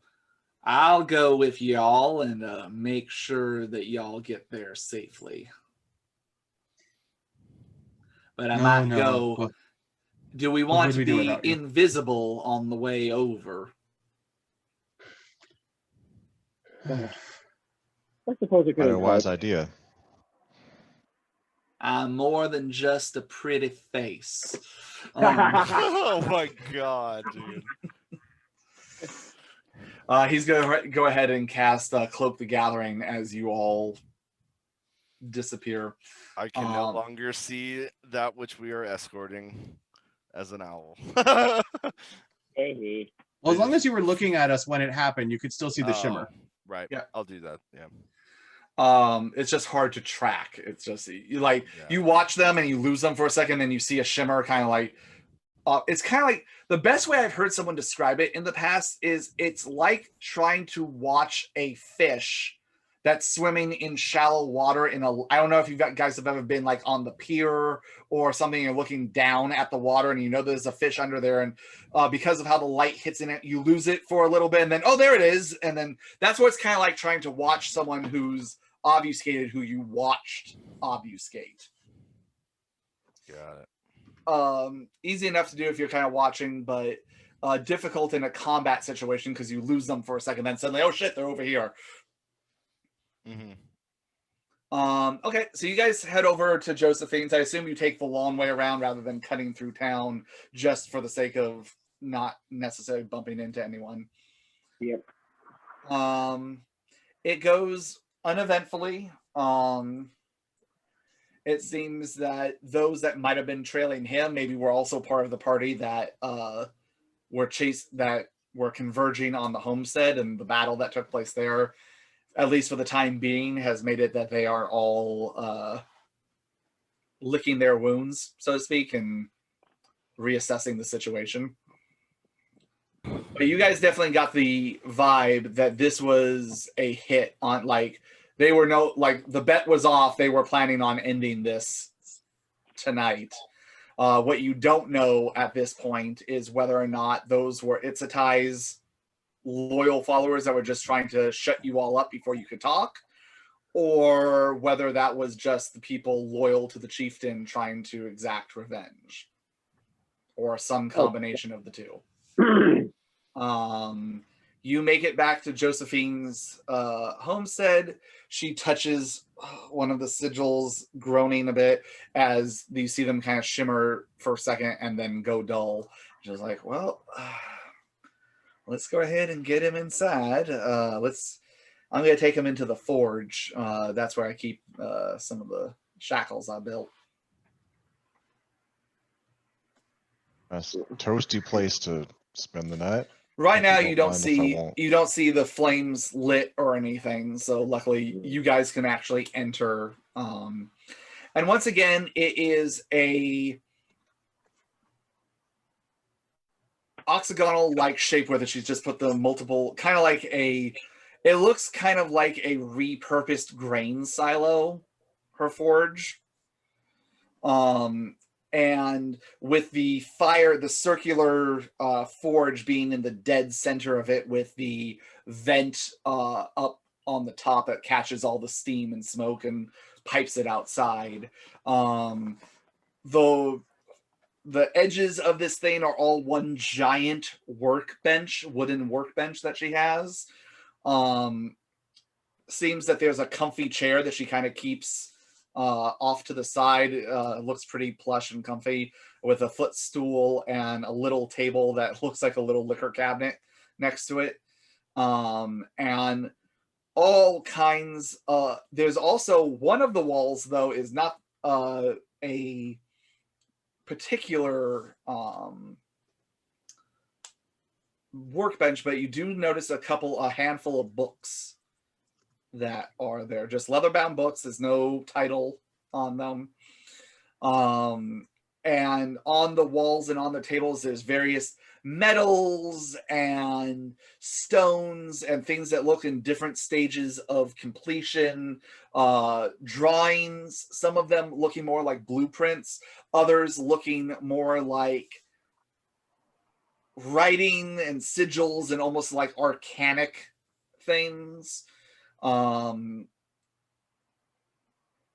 You see a poster that has drawings of different kinds of herbs and things like that, like very much nature magic and things like that. You see some of her more completed projects on the wall, different weapons and guns and bits, and then also some mundane projects. It looks like wagon wheels and different tools that a blacksmith would be hired to create. And you do remember that she has her smaller forge that's in the center, near the center of town, that she uses as her mundane business. This is just her personal forge. It's a bit bigger. And sitting there inside this wheeled in is your black carriage. And to the side of it, you actually notice a semi-started Gatling gun where you see the beginnings of the workings of it. Yes. Yes. Let's go. I carry this body, this unconscious guy, in here. And then I stop to admire the large-barreled machinery in front of me. Now, Josephine, it has been lovely, but I do need to get back and actually have some research to complete. I will leave this in your care. She takes it, and you notice against one of the walls, you do see a couple of shackles, and she takes a large, what looks like almost a railroad spike, and nails it into one of the wooden beams in the wall, and then attaches the shackle, one of the shackles to his ankle, and snaps it shut. And out of some form of kindness, does get a couple of hay bales, throw what looks like a riding blanket down on them, lays him down on it, gets another blanket, lays it on top of him, and she goes, y'all might want to get out of the room. I'm going to stoke the fire a little bit just to make it a little bit more homely in here. I'll check in with y'all in just a second if you want to wait just a moment. Yeah, it's a good idea. You guys step outside. A couple minutes go by, and you start to see smoke come from the pipe that leads out of the forge. And she comes out, and she went, well, in case he wakes up, I did put a little bit of bread and some water nearby just in case. Every time we get a human, I forget they have to eat. The upkeep. I reckon your daddy didn't let you keep a whole lot of pets. There was a parakeet. It was an incident. A what? Oh, it's a little bird that just they chirp like crazy. Oh my goodness. Right. I must say it doesn't make me feel too good chaining up anybody, no matter what they are or what they've done. But given my personal history, but I guess desperate times and all that. It's just for a night, right? Well, let's hope. Well, And if they treat us as innocent, then hopefully we won't chain them up for long. and you guys remember how Josephine was magically shackled by Sardo. Yeah. So does Liam. Yeah. You guys had a little bit of a bonding moment at that time. Well, Puns, you gonna make it back to your place okay? There's a little bit of space between here and there. Oh, we'll be fine. I think we'll manage for now. But we very, very much thank you for your help. Well, she pops open one of the bottles of whiskey and takes a good pull from it. I'm gonna see what I can do to one of these, and then I think I've earned myself a little bit of sleep for the night. Walter, you take care. Walter, are you spending the night? I'm gonna make sure that everything's kept safe and that your whiskey drinking goes real smooth, if you'll allow it. Well, you're welcome to come inside if you want. Don't mind if I do. All right. Well, y'all have a good rest of your night, and I assume I'll see y'all tomorrow. Have a good night. Okay. You guys head back to the homestead. Wea, I assume you're still owling it. Yeah. I'm gonna watch everyone as they go back to the homestead, and then I'm gonna fly back to Josephine's. Okay. Then, I mean, you didn't necessarily. They make it back to the homestead. Okay. There is a tree that's outside of Josephine's place, and you can land in it if you so choose. yeah, I'll just kind of stay there until I can't stay awake any longer. Then I'll fly back to home and sleep. All right, Walter. Josephine lets you into her place. It's a relatively nice establishment that she's made for herself. There is you enter and she lets you come on in. There is a relatively nice living area that does have a fireplace that's currently not lit, with a couch and a couple chairs. You see right by the door a couple of iron hooks, and she hangs the hammer right by it, right over the front door. You see almost burnt into the wood different sigils and markings that you don't know the meaning of, but they seem to be warding of some kind. Same thing in the stone fireplace that's there. You notice some carved into the stone. Almost looks like someone ran their finger and made it. So you get the idea with her ability to work stone and earth that she's able to do things like that. There is a decent little kitchen there, good enough because she's the only one that lives there, with a kitchen table, circular kitchen table, about 4 chairs. There's a sink. No sink. There's no internal plumbing. Old West, not modern West. And she does. It is a single-story residence. She doesn't have a second story. And there is a door towards the back that you assume goes into what would be her bedroom. The place is relatively well furnished and also decorated a bit. You actually see a couple of quilts that are hung up on the walls as decorative things.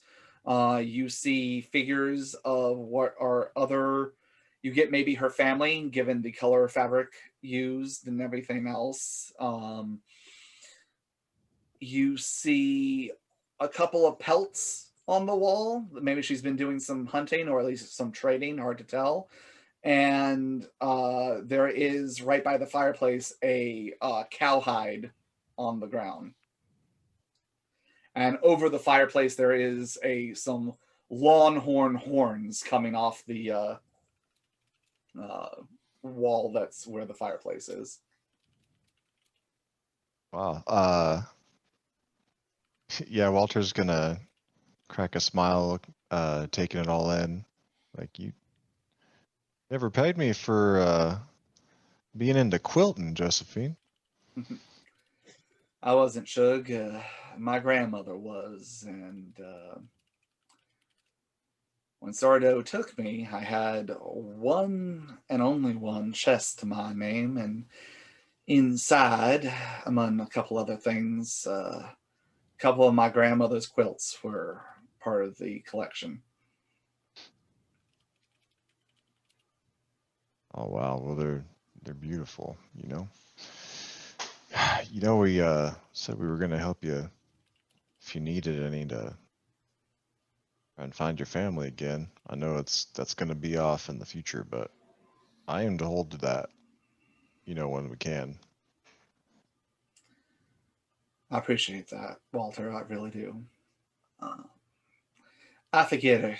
You one of the ones that can't, and she kind of shakes the bottle at you.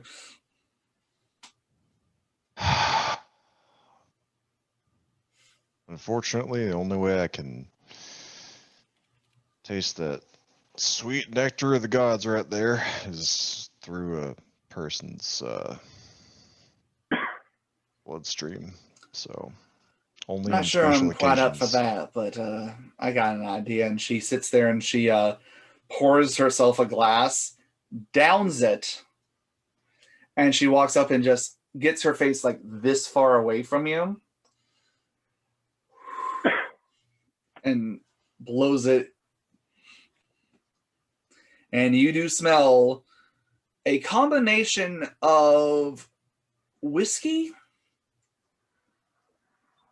and a hint of what smells almost like rosebuds, like a little bit of like roses.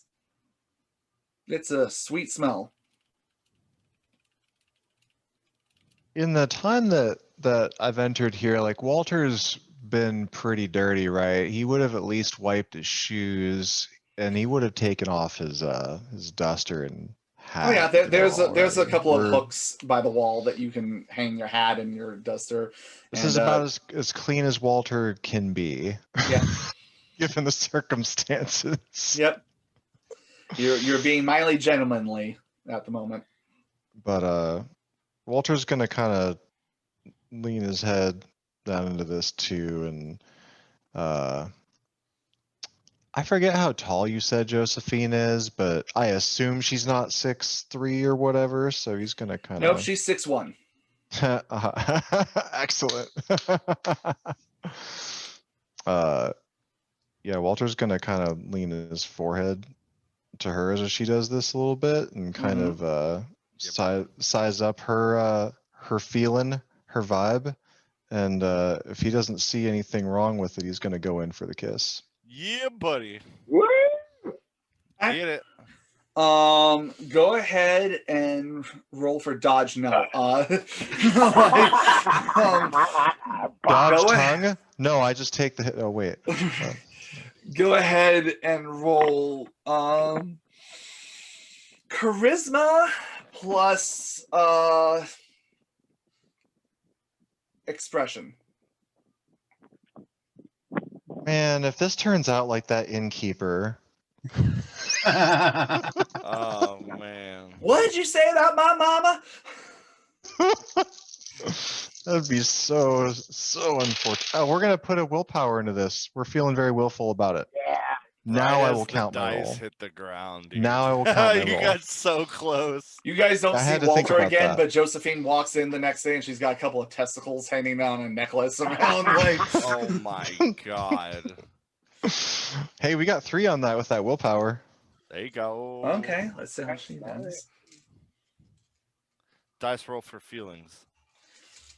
Roll for feels. The brain or in the penis? So she got 4 successes. So in that, you start out by making the first move as she then grabs the back of your hair and dips you a little bit as she starts going into it. There you Hell go. yeah. And then she flinches for a second and says, "Ah, son of a bitch." I'll Walter, sensing that moment where she needs to hesitate, is going to try and reverse the rolls back a little bit Oh, to man. the taller one, and it hopefully be one of the first in a long time to so easily handle her weight. Okay. Lean her back to. All right. So, I, gonna continue it. okay. We're gonna go. That's right. So, yeah. She lets you go ahead and take back the lead.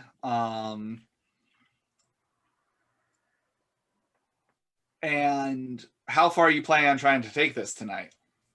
I gotta be honest. We're getting pretty late into game night, so like, Lyman's brain isn't really here. But I'm just saying, what base are we looking at here? Walter, Walter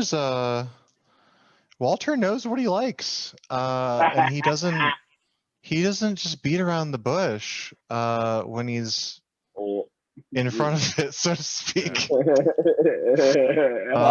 So yeah. So I mean, well, also like, Walter's a big fan of Josephine, so yeah, she's his type. So Walter's definitely not going to like pump the brakes as long as she is interested and present herself. She looks you dead in the eyes and goes, "Well, hun, get busy living or get busy dying." And that is where we're going to end it for tonight. As well, you notice that yeah, boy, it takes quite a bit for Walter to exit Josephine's and your Walter's connection. not exiting. He's staying there through the rest of the night. He's staying the night there.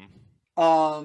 We didn't really establish if Walter was going to come back Walter, in the daytime or not. We'll deal with that tomorrow or next week. However, your connection to your blood brother, you have this moment of, yeah.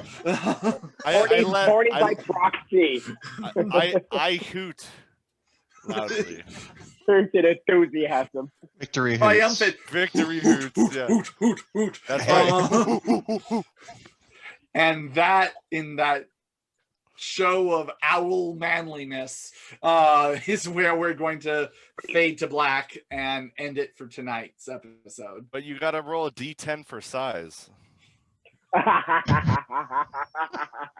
What? You didn't roll that at character creation? Oh shit, my bad. Was that the one I rolled? Whether he's human or an owl, it stays the same, unfortunately. Oh no, dude. Delphine did not have a good time, dude. Oh shit. No, Delphina had a very good time. She just... That's right. all right, guys. That was a lot of fun. I hope you had a great time. Everybody at home, thank you so much for watching. If you like what you saw, please like and subscribe. Tell your friends. Feel free to comment below. Ask us questions. We're usually pretty good at answering. I know we've been promising this for a while, but we are still looking at finishing the character videos. Soon TM. And Artwork has been created. We are good. We are then going to do our puppet show where we are going to give you what happened before we started going live with the stream and what happened when we were just all sitting around playing together. I almost said with each other, but all night long. No. Hopefully next week we will get Jeff back, so we'll get him playing Noah again. Jeff, we miss you. Hope you enjoy watching this. Everybody at home, thank you for sticking with us, and hope to see you next week. Until then, keep your fangs and your wit sharp, and we'll see you next time on Tumbleweeds and Tombstones. Bye.